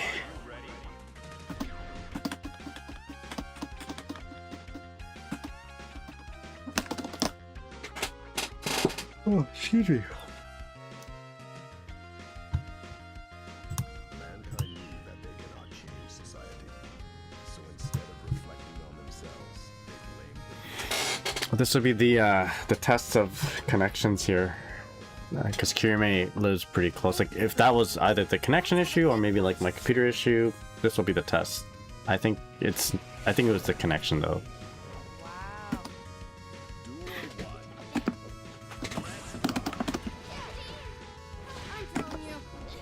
Nice, good rollbacks.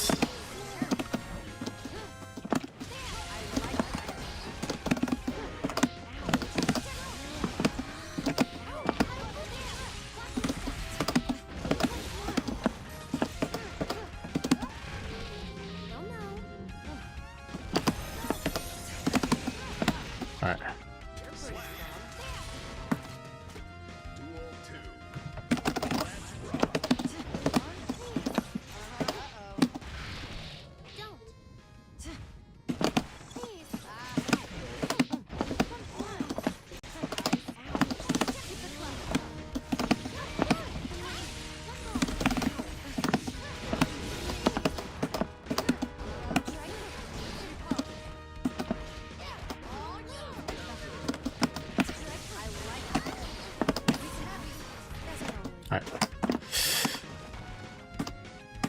Let me quickly change the musics. As much as I really like Human Squadron, I think it looped a few times. Let's put on some Knights of the Round. We'll build the future.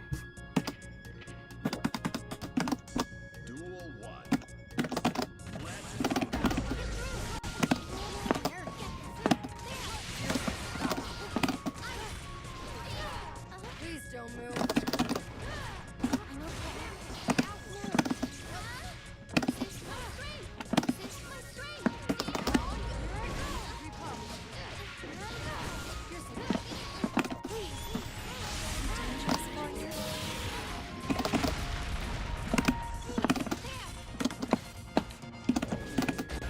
Nice 6p.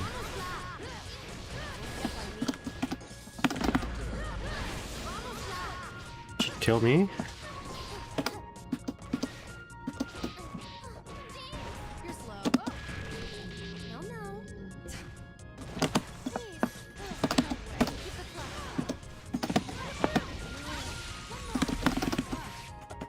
You're pretty slow. Duel 2. Quiet. You're slow.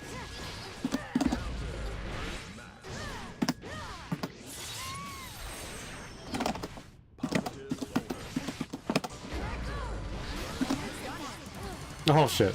There's like actually no reason for me to burst that. But that's the reason why I bursted. You know? Like, there's no way a burst pay would come at this moment.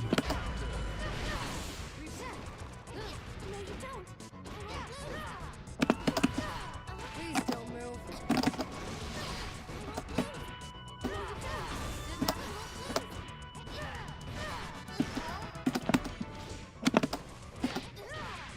You're slow.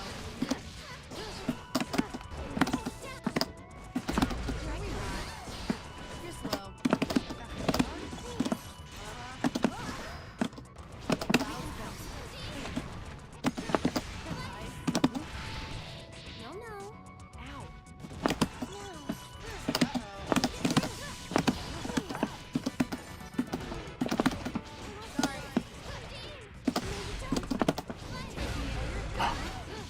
Nice. Still. Slap.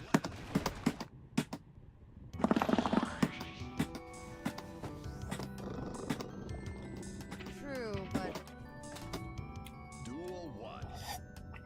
Let's rock.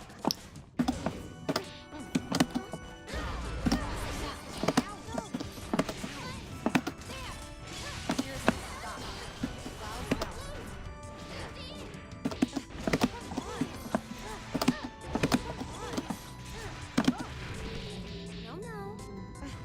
Please. Don't. Keep it close. Please. Dangerous for you? Not gonna kill. That's okay. Oh shit. Quiet.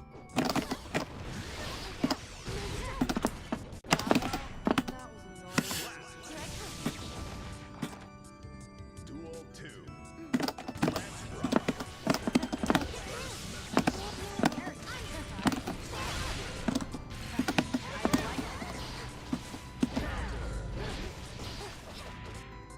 I'm throwing you. No, you don't. No, you don't. You're slow. Sorry. No, you don't. Here I go. You're slow. Here I go. You're slow. That stanky G on neutral script, yeah. I mean, I should have been ready for it. Duel 3. Let's rock.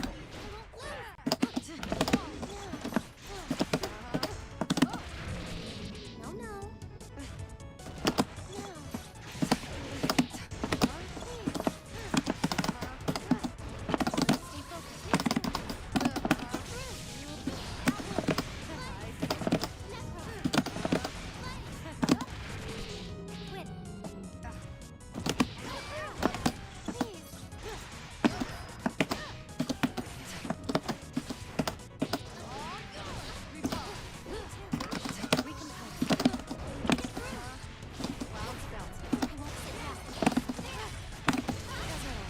There you go. Slap.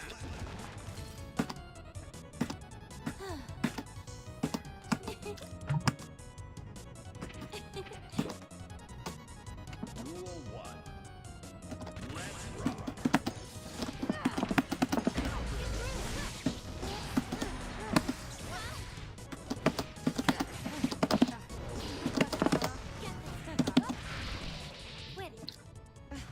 Epic 500, how's it going, man? What's up? Quiet. Quiet.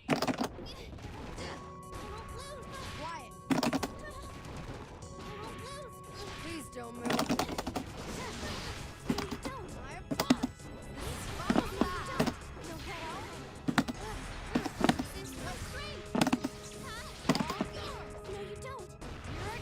Please don't move.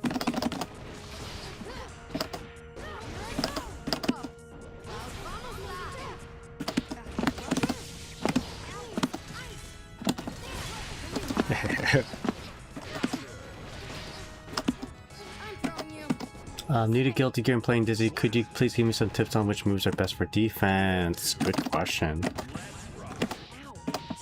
Give me a sec here. Hang out for another minute or so.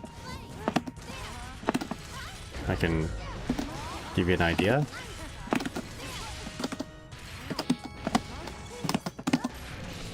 No, no.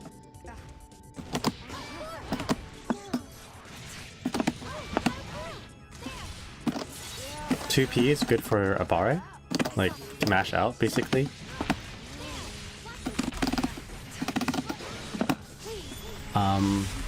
Her super is a slower reversal. It's good to get out of some dicey situations.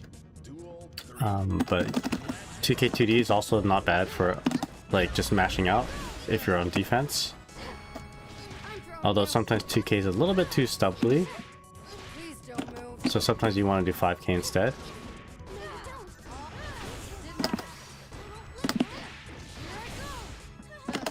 And then yeah, 6P is good if they're using a lot of like upper body attacks.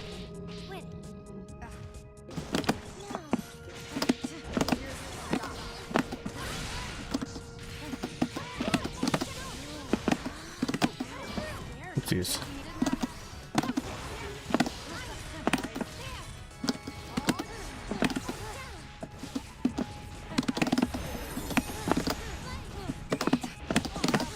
Let's go. That was dicey. Alright, GG's carrying me. But yeah, let me answer this question. Epic 500, thanks for asking that. Defense. Best moves for defense. Your best defensive option would be super, like her wake up super, the Imperial Ray. Although keep in mind that it's not not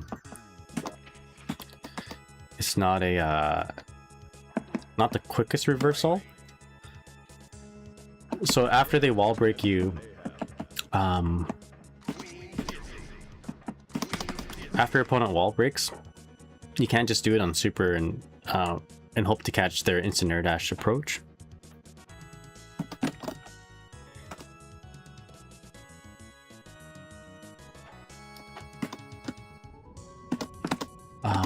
But in general, like if your back's against a corner, mashing out 2P, like this is going to be your quickest button to mash out, right? It's 5 from startup. So like if they're going in for tick grab, for example, I'm gonna do this and run up and grab. Right? Usually, like a lot of these buttons don't work, like close sash won't work. 2K might. But your best button to mash out if they're gonna do a tick grab is gonna be a 2P crouching punch. But you don't get a whole lot of reward off a crouching punch. Maybe you get like a 2P into like 6P McHale sword. Unfortunately, you don't get too much mileage. You get a lot of mileage off of 2K, 2D. You get a knockdown, summon fish, and reverse the situation. But like I mentioned before, sometimes 2K won't reach.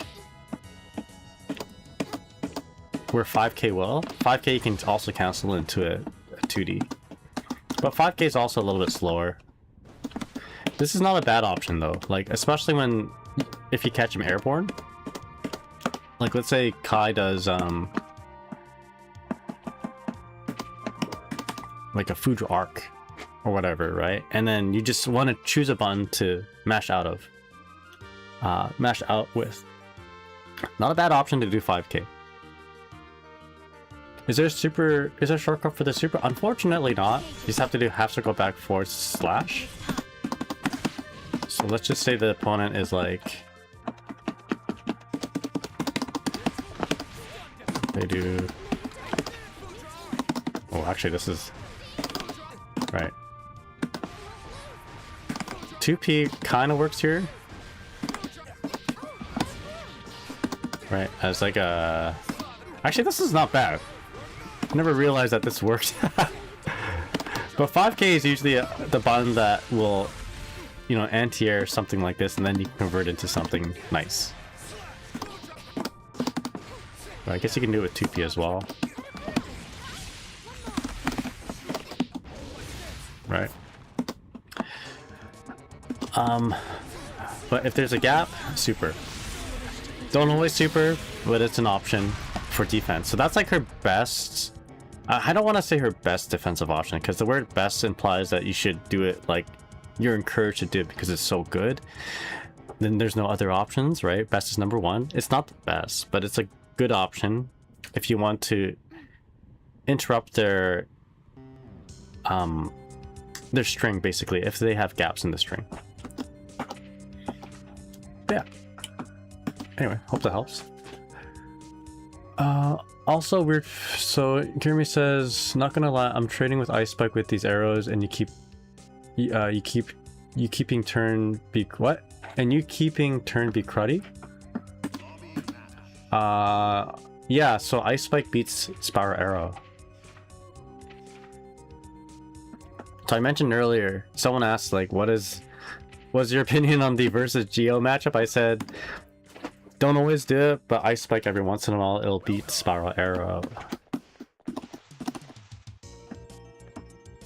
again, you shouldn't do that all the time, because like there's obviously answers to ice spike, which is like instant air dash button or get in the air.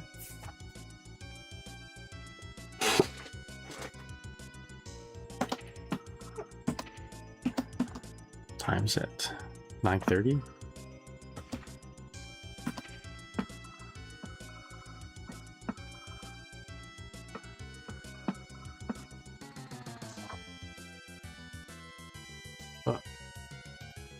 Crusty eyes.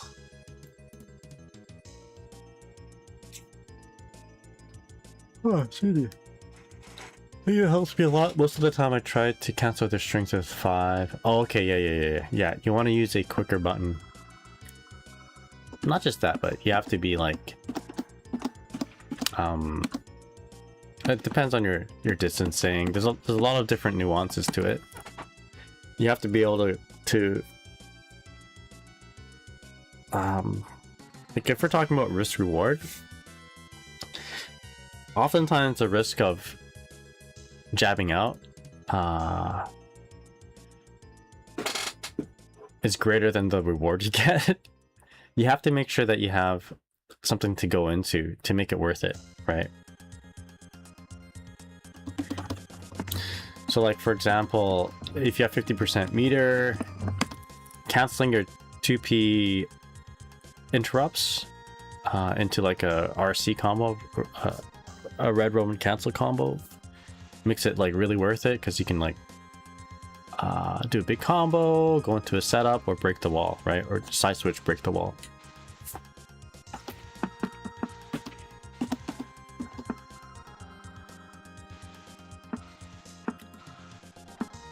Oh, excuse me. Who is this? ROM 30.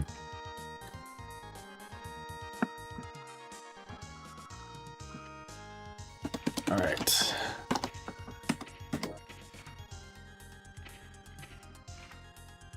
Let's go here.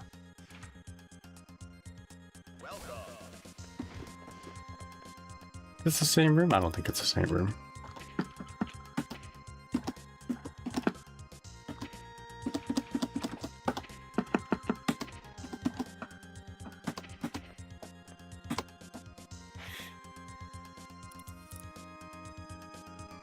All right, Oscar or not. Okay.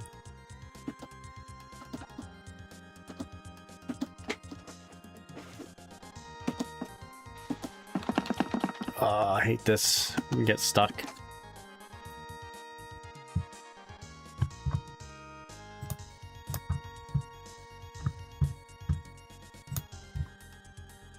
Still stuck, right?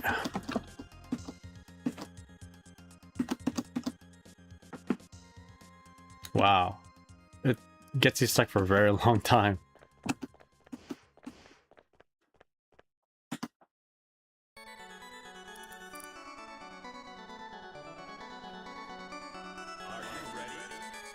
Sure.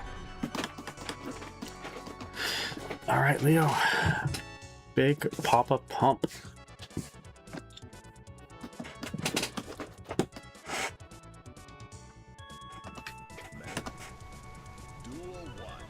I'm gonna 5k round start.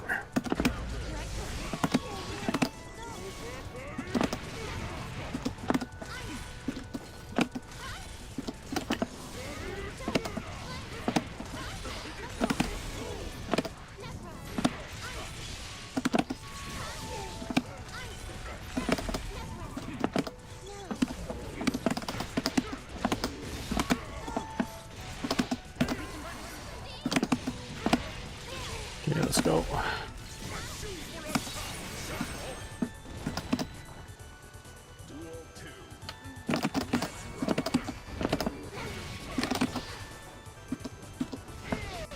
I'll do nothing.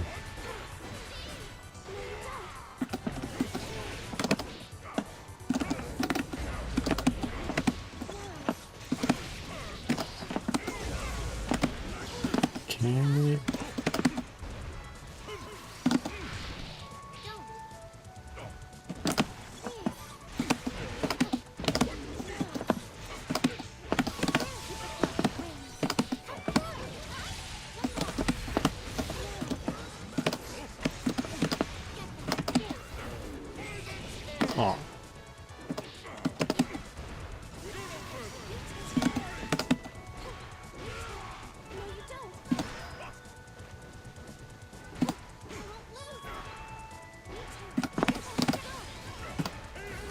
Let's go.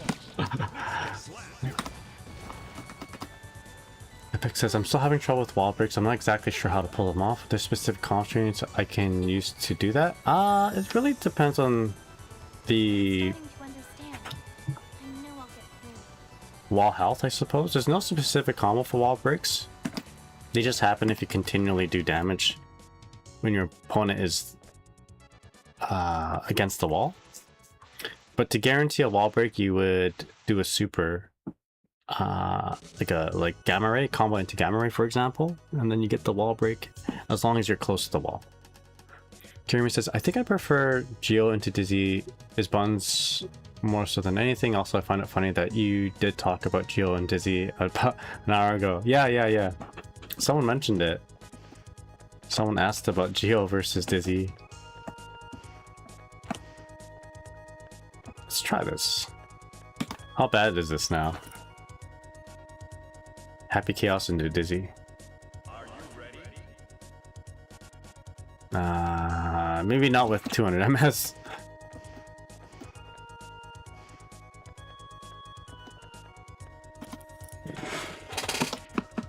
Oh yeah.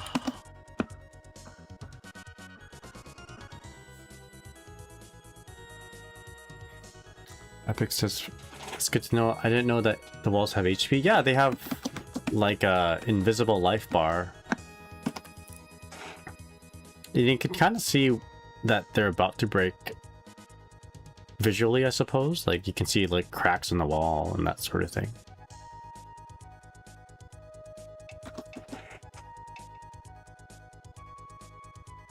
Are you ready? Megatronus Prime. Ooh, laggy? Sure. I mean, it's not like... The thing about lag, I don't mind it so much in lobby matches. It's just that I can't really practice the things I want to practice if my inputs are getting getting eaten rather.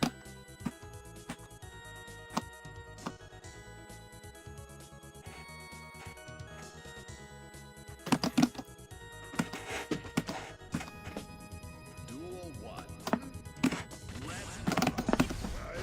Oh, yikes.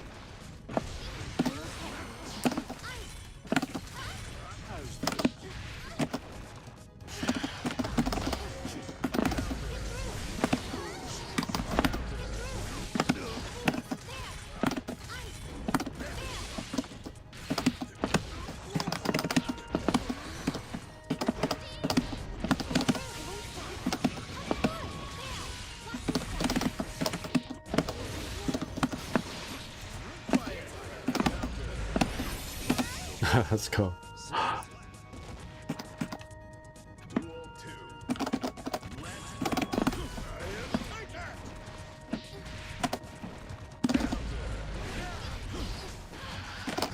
Same sequence.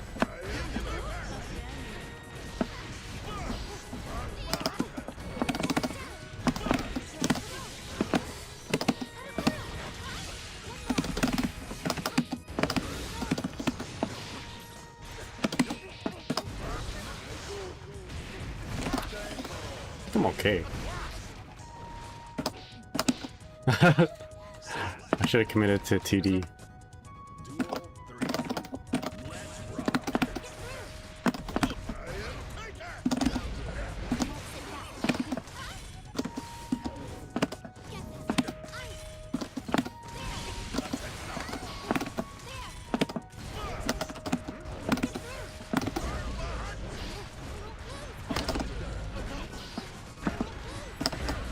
Uh-oh.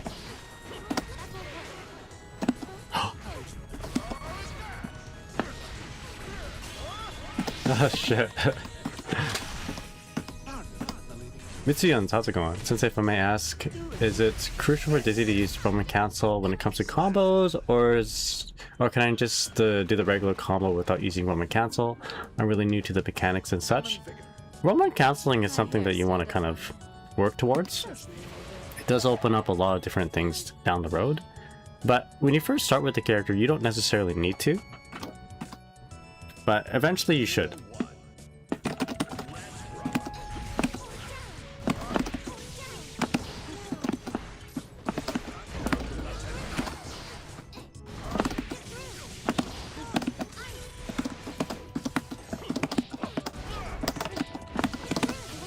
I'll Roman cancel here, for example.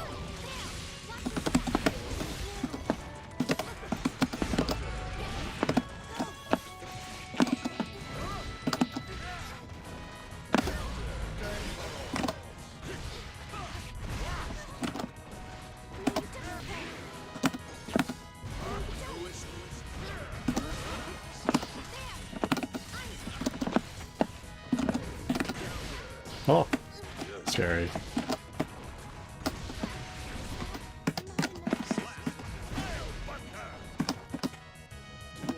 Sometimes Roman canceling will like often open up opportunities for you to like go into your Wings of Light setups, but you don't have to.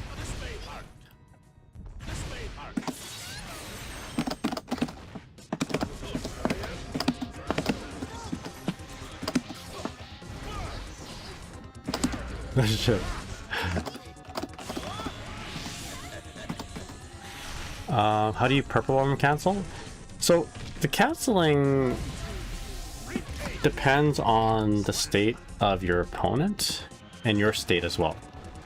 PRC is just like a regular cancel, but you do it in a more neutral state or a state during recovery.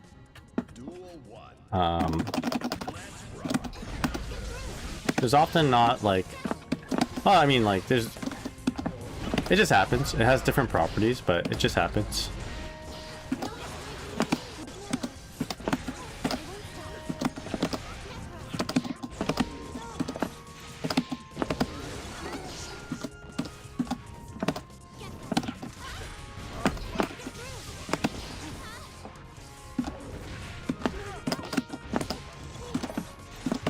Oh shit. And the RC just happens, like, you do it just to like extend certain things. Not totally necessary, but it helps. Kenja, how's it going, man? What's up?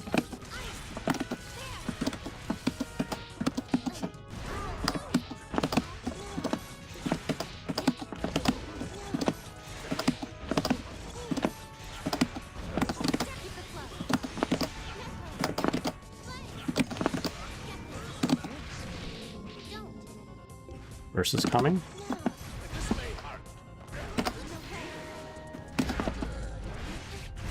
Or not, shit.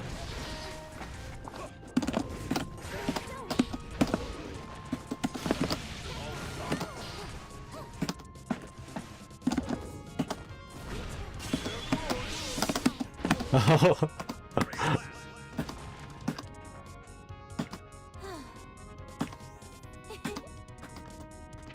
Yeah, but to do a PRC, you just basically push 3 buttons when you're in recovery yet.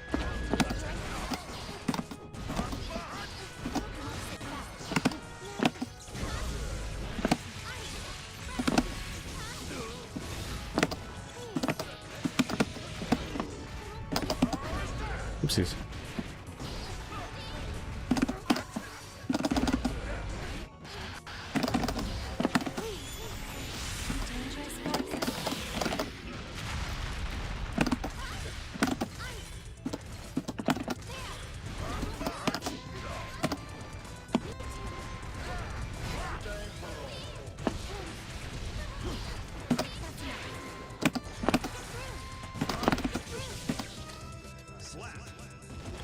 Student says keep that in mind and continue practice.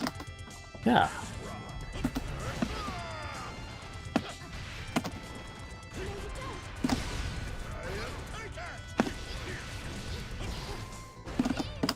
That was supposed to be a command grab.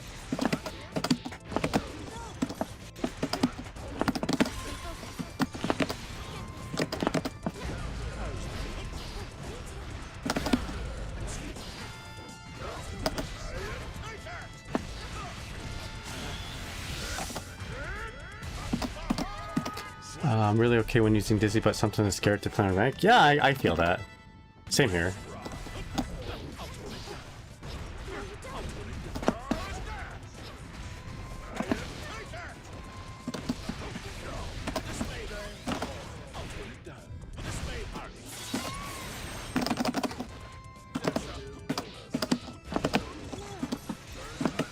shit.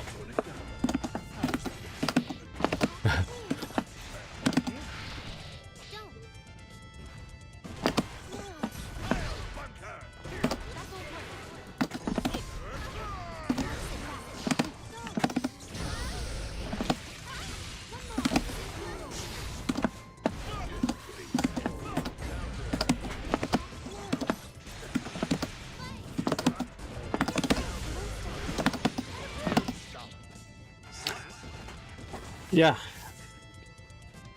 Playing on ranked is scary. I can see that. Just take your time. It's not a race, right? It's just it's a journey. A learning journey, and the only person you should be competing with is yourself, right? You want to be a better person than you were yesterday. At least that's what I've been taught. Ken just says been putting those setups because oh yeah, hell yeah, dude. Can't say I've been using them too much. Not in this match anyway. It's a little hard to use it in like 5-frame delay. But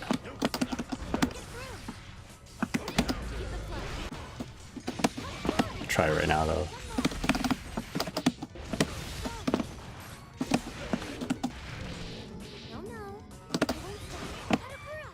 Not the correct use of it, but I didn't have the range.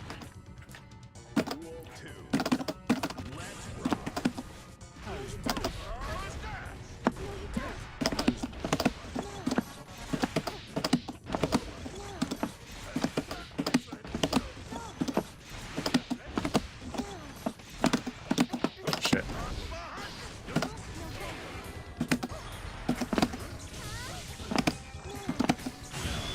Uh-oh. Got me.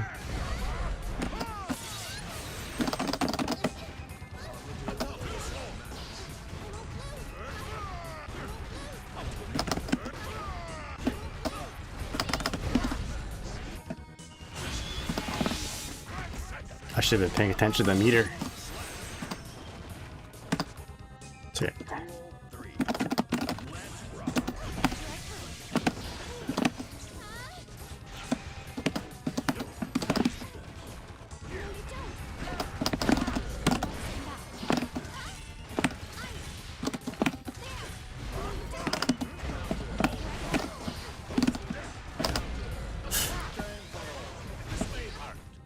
Oh, this may hurt. He says it does hurt. Your CN?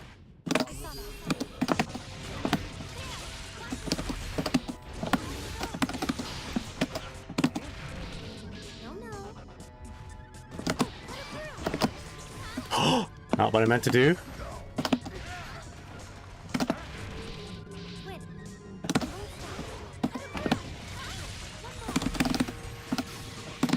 Shit! Oh, my bad. I thought I could kill with the throw, but halfway through I'm like, no, this is not gonna kill. Alright. Warriors stand proud and true. GG's.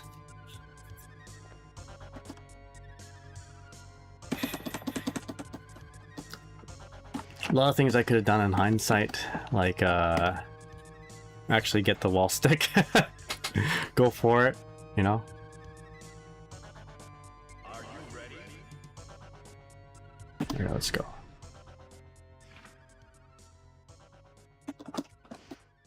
Johnny, let's play Johnny. The throw setups are the easiest ones to enforce since they require little execution. The JKK crossover's a little finicky. Oh man, I want to play against maybe, like, I don't mind playing these high, you know, high damage characters, but it's hard to kind of work on things if it's a little laggy, you know. But I mean, that's kind of my problem too. It's better. My issue in that I live in such a remote area. But the frozen state charged dust, pH fish, KS fish have been nice. Okay.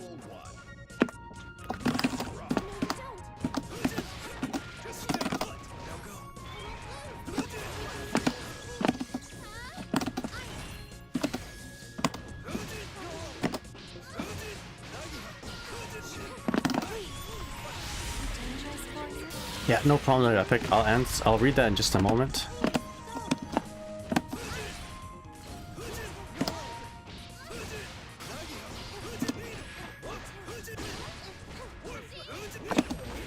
Shit, that would have been a nice throw. There it is.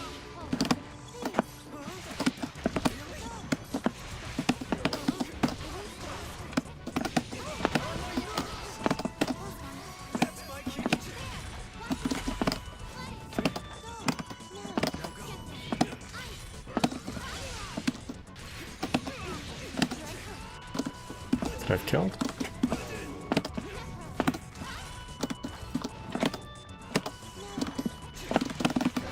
Oh, lucky me.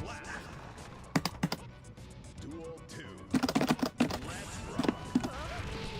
No,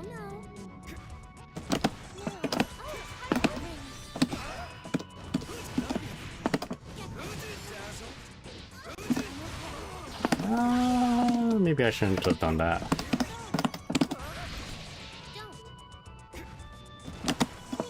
Just stay put.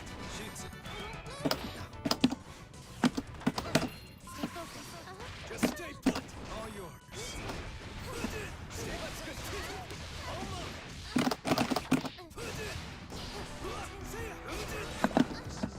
Shit, I saw the hop.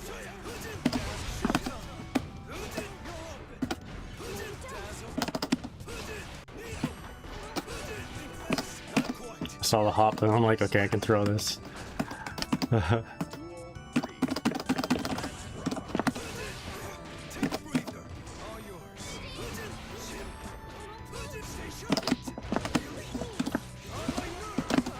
Here we go. Shit.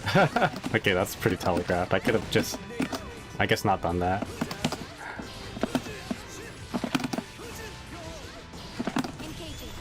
Nice. Okay, never give up.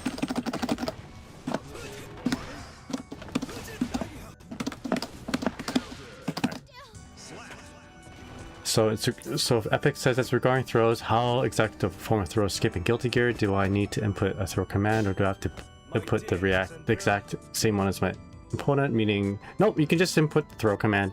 There's a 10 frame window after they initiate their throw that you can break it. So as long as you throw within that 10 frames, you're good to break it. So says, to be honest, the guy, to be honest, Sensei, I've been on Iron 3 with Dizzy before since I watched her retire. I've been thriving currently in bronze 2. Hell yeah, let's go. Let's go. I'm happy to hear that.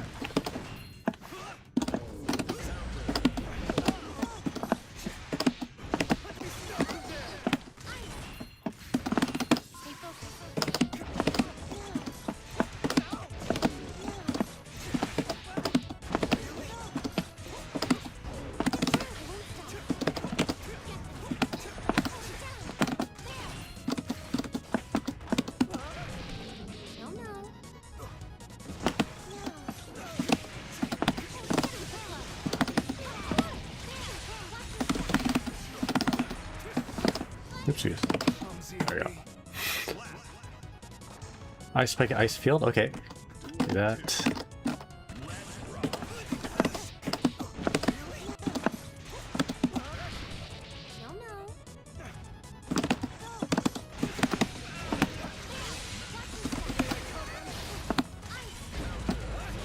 I committed to the ice field there. Let's go.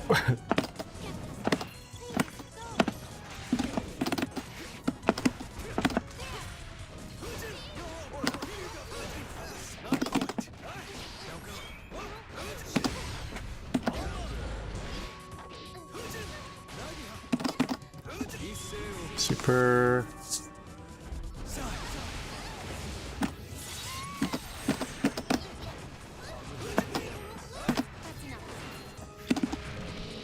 Oh, that was interesting.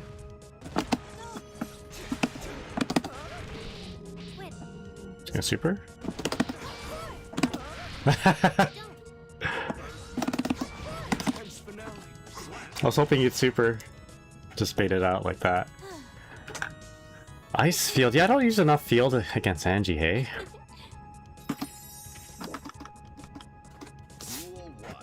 Yeah, Mitsuyuns. Hoping to see you in Vanquisher soon then, eh? Let's go.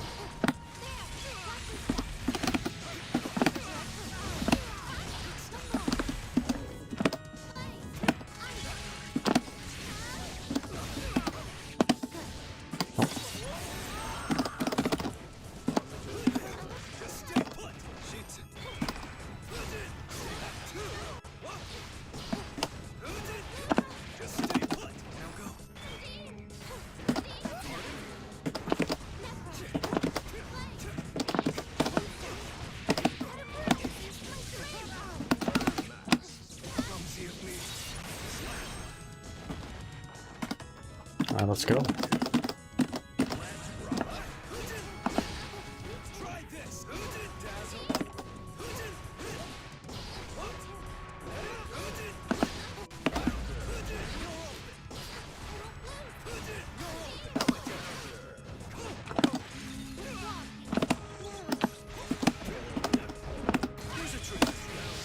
Oh, I could have canceled that. Yep. Yeah.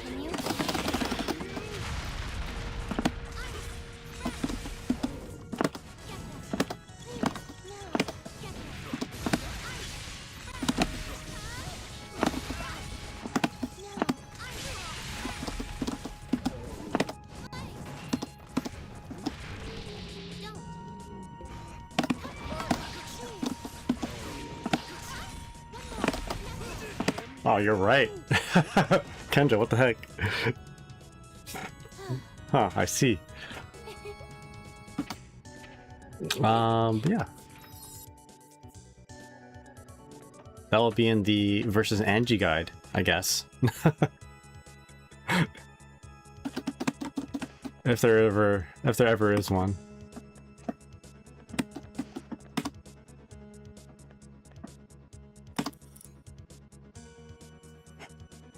But yeah, you're welcome, everybody. Well, I appreciate you guys saying these things about my guides. It's my pleasure.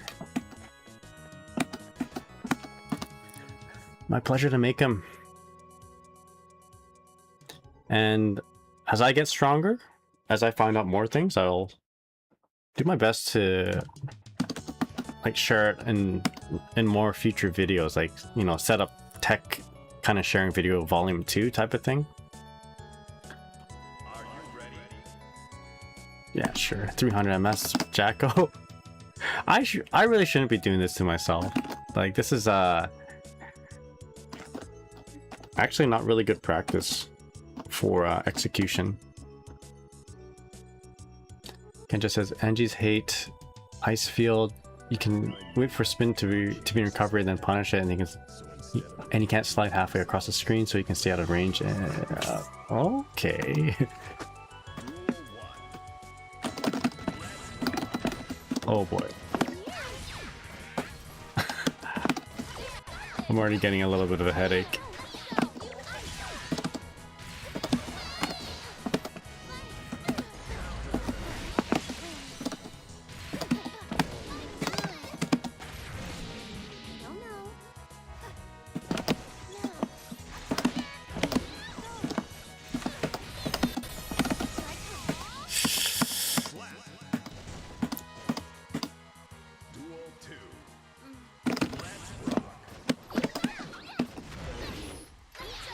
Oh boy.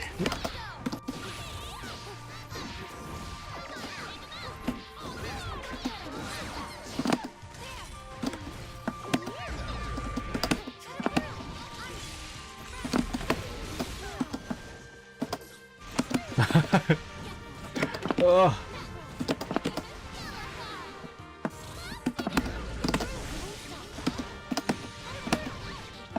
Oh. This is tough.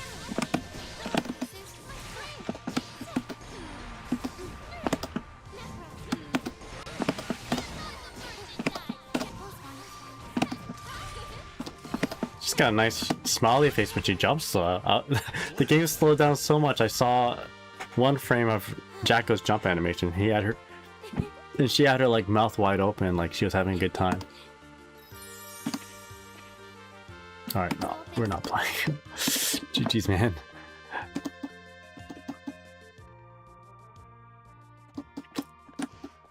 Yeah. Well, let's see if there's anyone on the West Coast. Maybe we'll get more consistent connections there.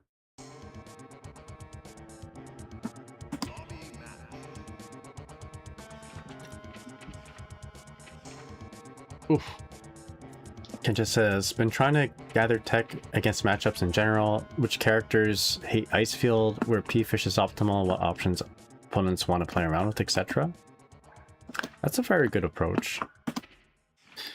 I think that's like where I need to be. Like very matchup specific things.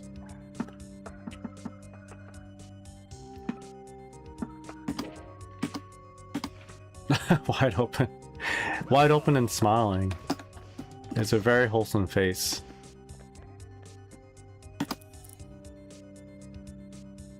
Kenja says, like for instance, practicing estimate kill sword punishes against block Johnny Misfinder makes their usage of it go down considerably. Yeah.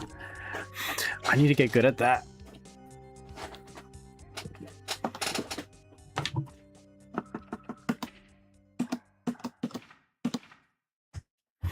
Alright, let's change the music. I might actually finish my stream. That match kind of gave me a headache.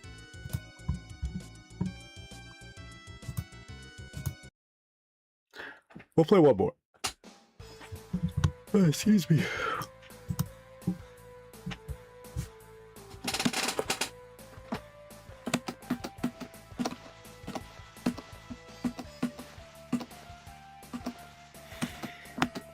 You know what? Let's just go training mode. I have an idea.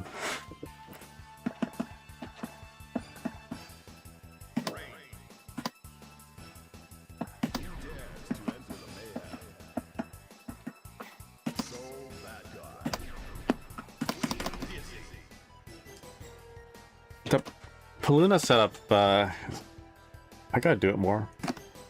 But I like the idea of it because it might open up some ideas for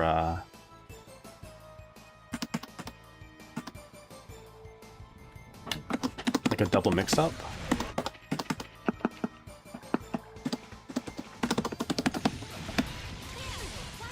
Actually, hold up. There's this one, right?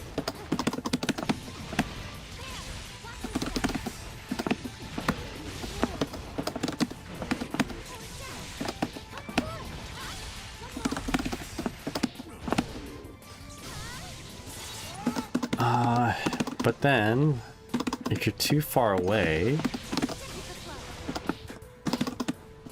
which happens often, I'll be like 2K2D, 2K2D,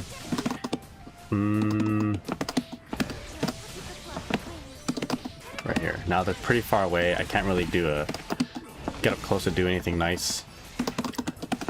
I mean, you can do nice things, but not as good as I. Like ideally I want to do close slash 2H, but if I can't, then we'll do the Paluna stuff. Max range 2B, KS fish, and then air dash back overhead, or go for a low. Oopsies.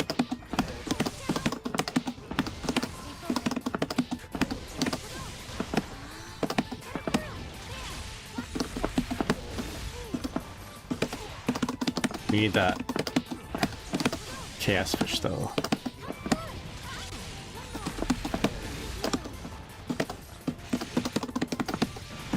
I think this is super practical.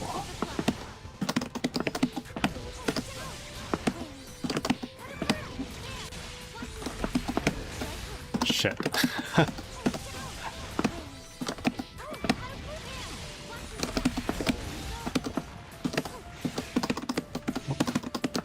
Scared on.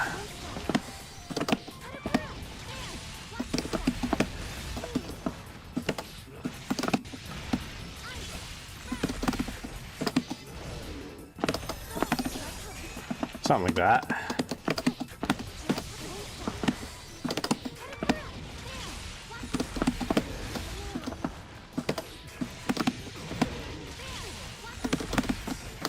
It's complicated, but it's actually... I feel like it's like you eyeball it and it's pretty consistent.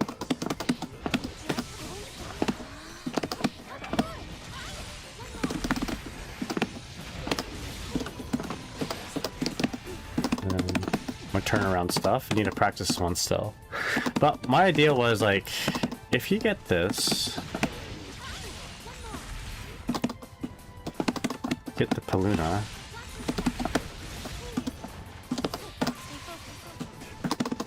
I guess if you land, you can BRC forward. And maybe get something out of that. I don't know. Like an overhead. I was playing around with BRC forward 5D.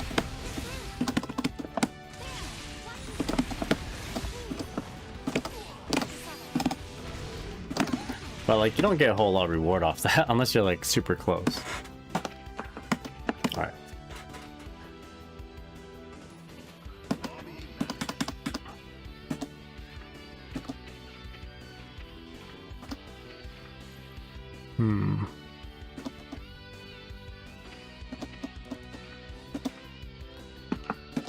Let's do something scary. Let's go for a ranked match.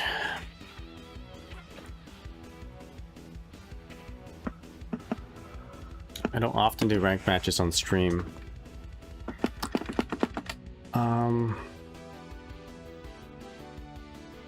Because it takes so long to find a match, but I'm having a hard time finding a match as it is. Plus we can kind of filter out connections.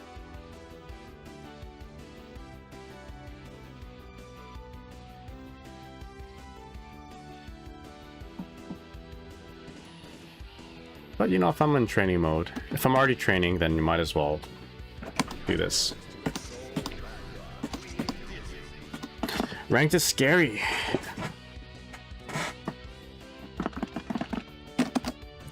But we gotta face our fears.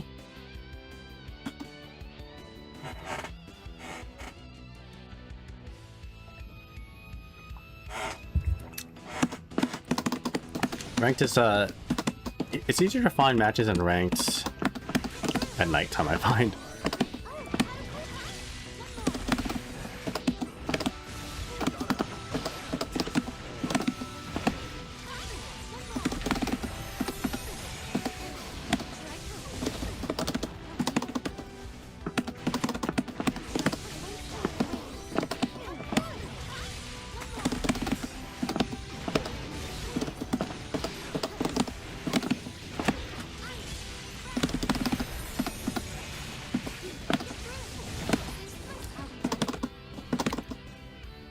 Facing my fear right now, I want to reach silver. My first goal, let's go. Good luck, ganbare. Never give up. Got this. Just hitting the ranked match button is scary for me.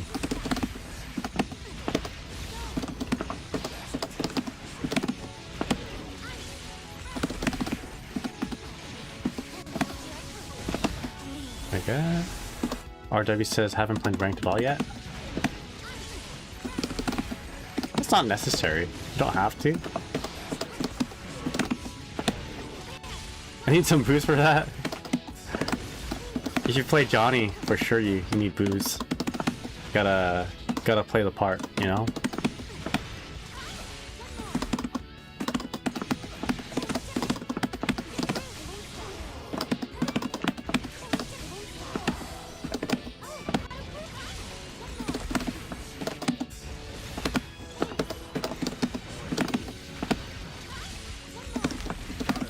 There we go. Oh, actually a good connection. Faust. Good connection. Decent connection. Kind of a scary matchup for Dizzy. For me, anyway. Duel 1.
You understand now?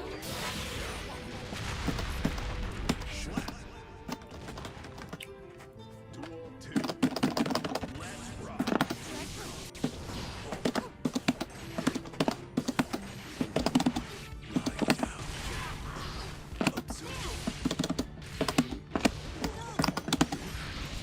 You'll know. Keep it close.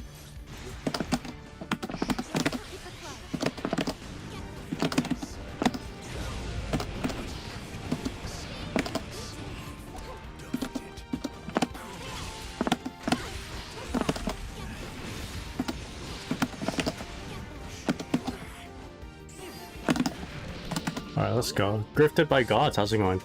Hope you're doing well.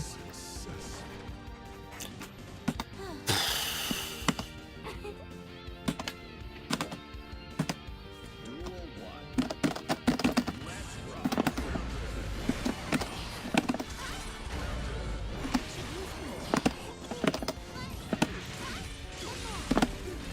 Shit.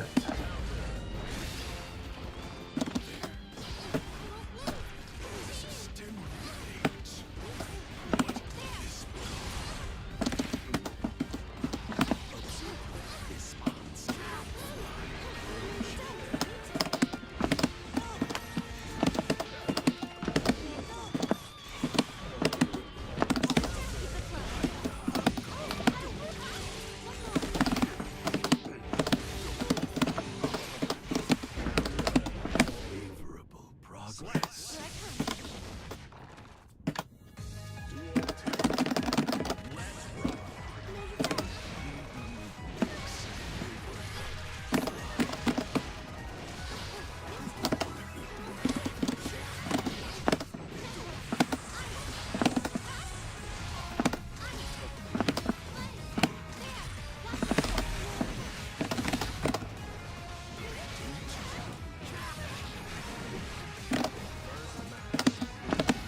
Nice. That's good.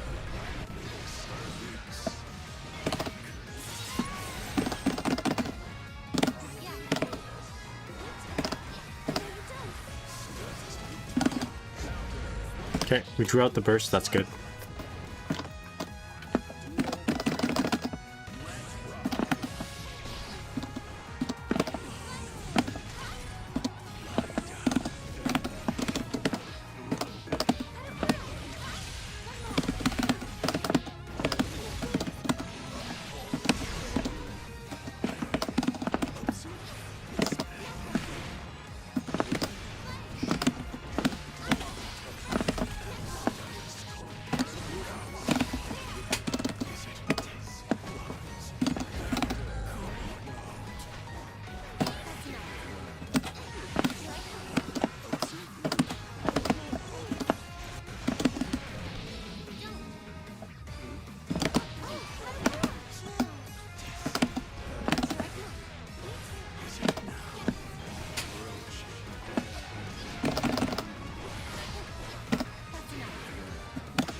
Okay, let's go.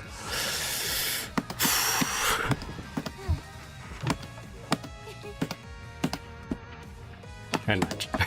We're done. I'm on my ranked match cooldown right now. That was scary.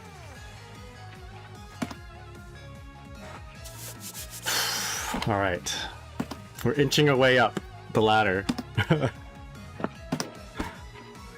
I was even able to do some Nagai style setups. That was cool. But Faust Man is one slippery character. Cool down already. I do have to go to work in like pretty soon here. Don't worry, we'll have a dedicated rank stream at some point. To get me to play a rank where you gotta like make me lose. Oh my god. And then I'll like get salty and try to chase my points back. Alright. Mankind new. Duel 1. Let's rock.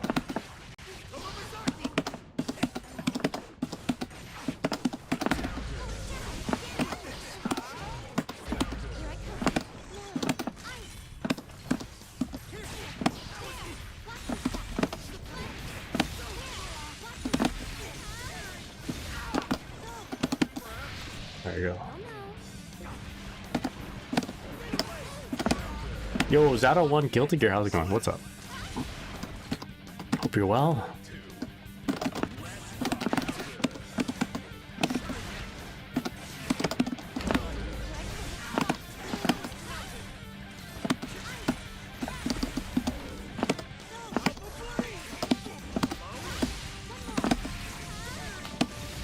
Shit.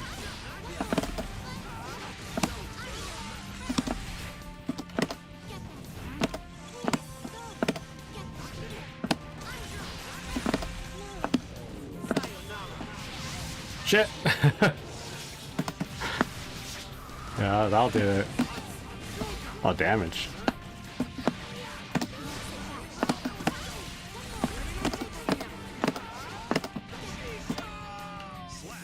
Queen Daisy is so broken? What makes you think that? She's strong in some areas, but she's very weak in other areas, so she's good though. She isn't as, I mean, like, if we're talking broken characters, you gotta also consider those top tiers, you know, Johnny,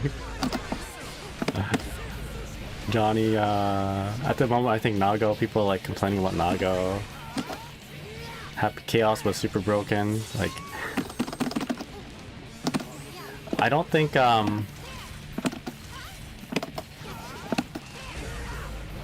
like, sure, Dizzy can be broken in some areas, but pales in comparison to, like, for example, Happy Chaos for so many seasons, so... Oh, did you mean bounce? She's bounced. Okay. I can get behind that. Sergeant Gizmo, how's it going? What's up? She is when the guy plays her. Nah, I have got a lot of work to do. She's broken when Paluna plays her, for sure.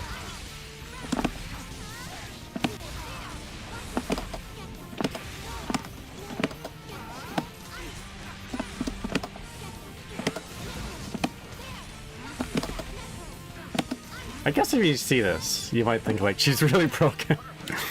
But she's got to play with the card she has in, you know, that she has in her hands. Excuse me. No. She's got to play with the card she has in her hands, right? And oftentimes those aren't very good cards.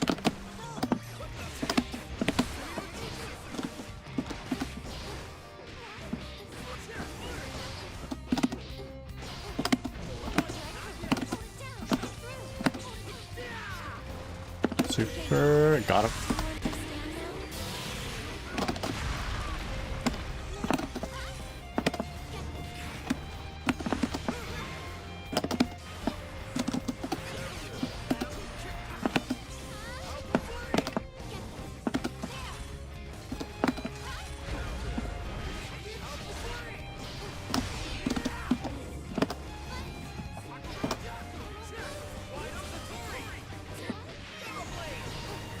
Oh, that might kill me.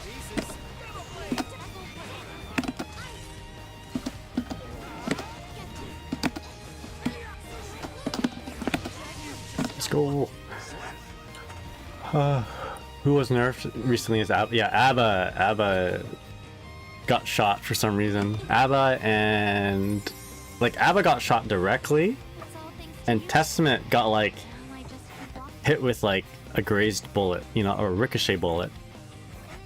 The bullet went right through Abba, bounced off the wall, and like psh, hit Testament in the head.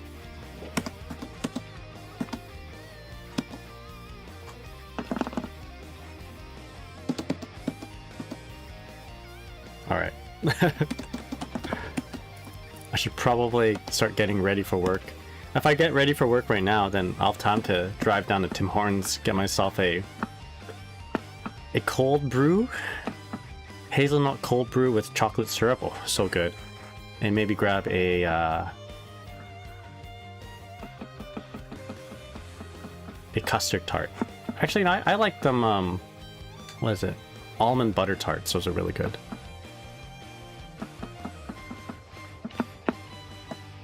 Is she Johnny now? Sorry, is she Johnny now with all the cards? Ooh, I will not play. It's too laggy. She is Johnny with half the cards.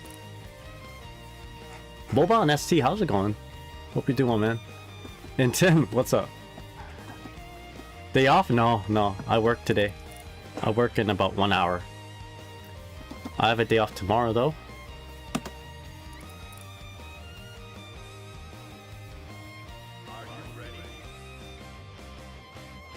Day off tomorrow, then I work on Sunday. Alright, so this is gonna be my last set. Yo, Chase, how's it going, man? You worked at Tim Hortons? You didn't live in Canada, did you? No way. Do they have a Tim Hortons in America?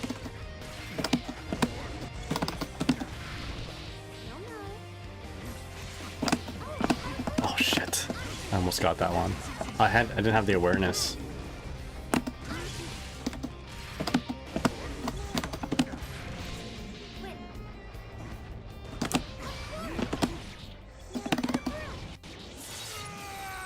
Sounds good, Mitsuns. Good luck. Gambare. I hope you win too. I won my match, so you're gonna get silver for sure.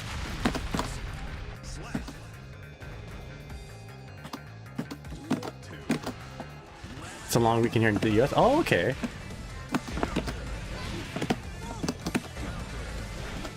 Oh, that fish messed me up.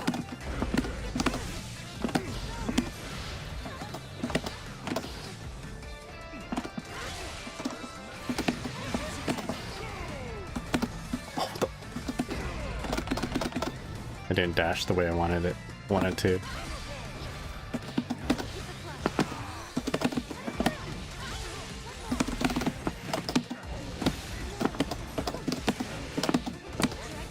Nope. I wasn't prepared for that. I mean, I should have done my fish rather. I wasn't aware that there'd be that much gravity scaling. It's all thanks to you.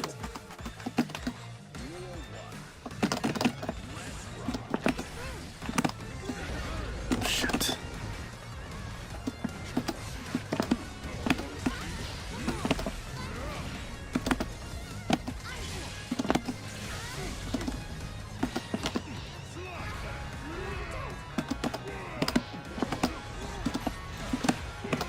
Oh my goodness. Jesus.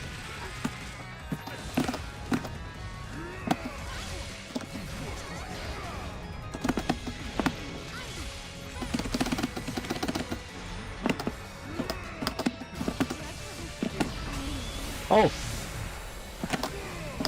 I miscalculated. I thought the ice field would still be there.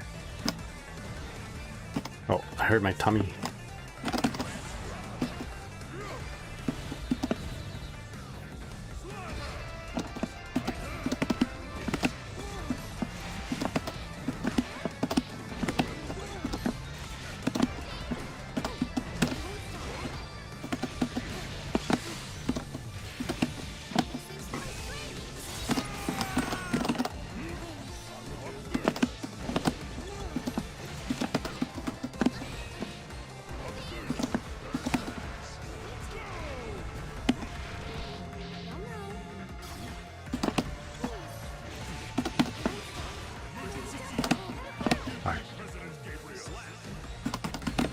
Boban. I get it down every once in a while. I'm trying to force it.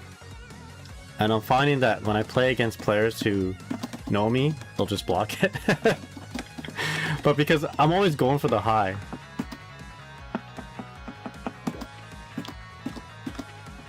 But I guess against players who know about it, then I'll start going for the low. Anyway, it's 10:30. I should be getting ready for work right now. So let's go ahead and raid somebody and start preparing for work.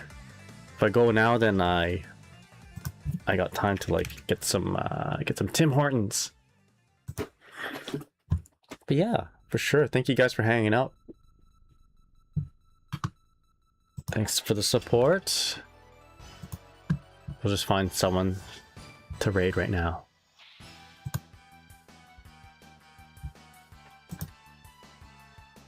Oh wow. Oh wow. Okay. Yeah. Yeah. I see. So there's a lot of people watching Guilty Gear right now, and it's because of Combo Breaker.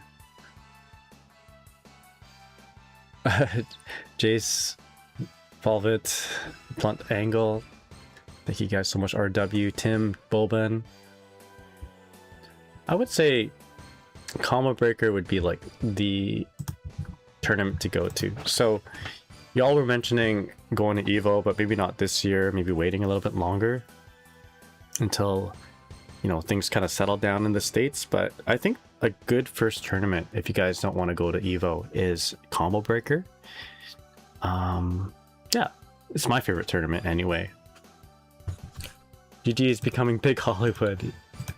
I'm gonna send you all over to Dank XNen, a fellow Arxis, Team Arxis creator. Also plays Dizzy. Yeah. Oh, excuse me. I was gonna tell you guys something too. Velvet and Curtis, I forget though. I'll remember tomorrow or the next day. It's probably not important. Probably something like Uma Musume related. Oh, I got this by the way. My wife got me this for my birthday. Fatty Ogiri cap. There you go. Maybe that's what I wanted to tell you guys. I keep it safe beside my computer. Yeah. Anyway, send you all over to Dank. Yeah, the chubby cheeks. That's right. Makes me happy. Makes me smile when I see it. All right. That said, you guys have a good night. I guess a good day. Wow. I guess I'm so used to saying good night because when I first started streaming, it was like 3 years of me streaming at 12 a.m. But not no more. I can't do that anymore. But yeah. Anyway, you guys have a good day. And I'll see y'all next time. All right. Take care, everybody.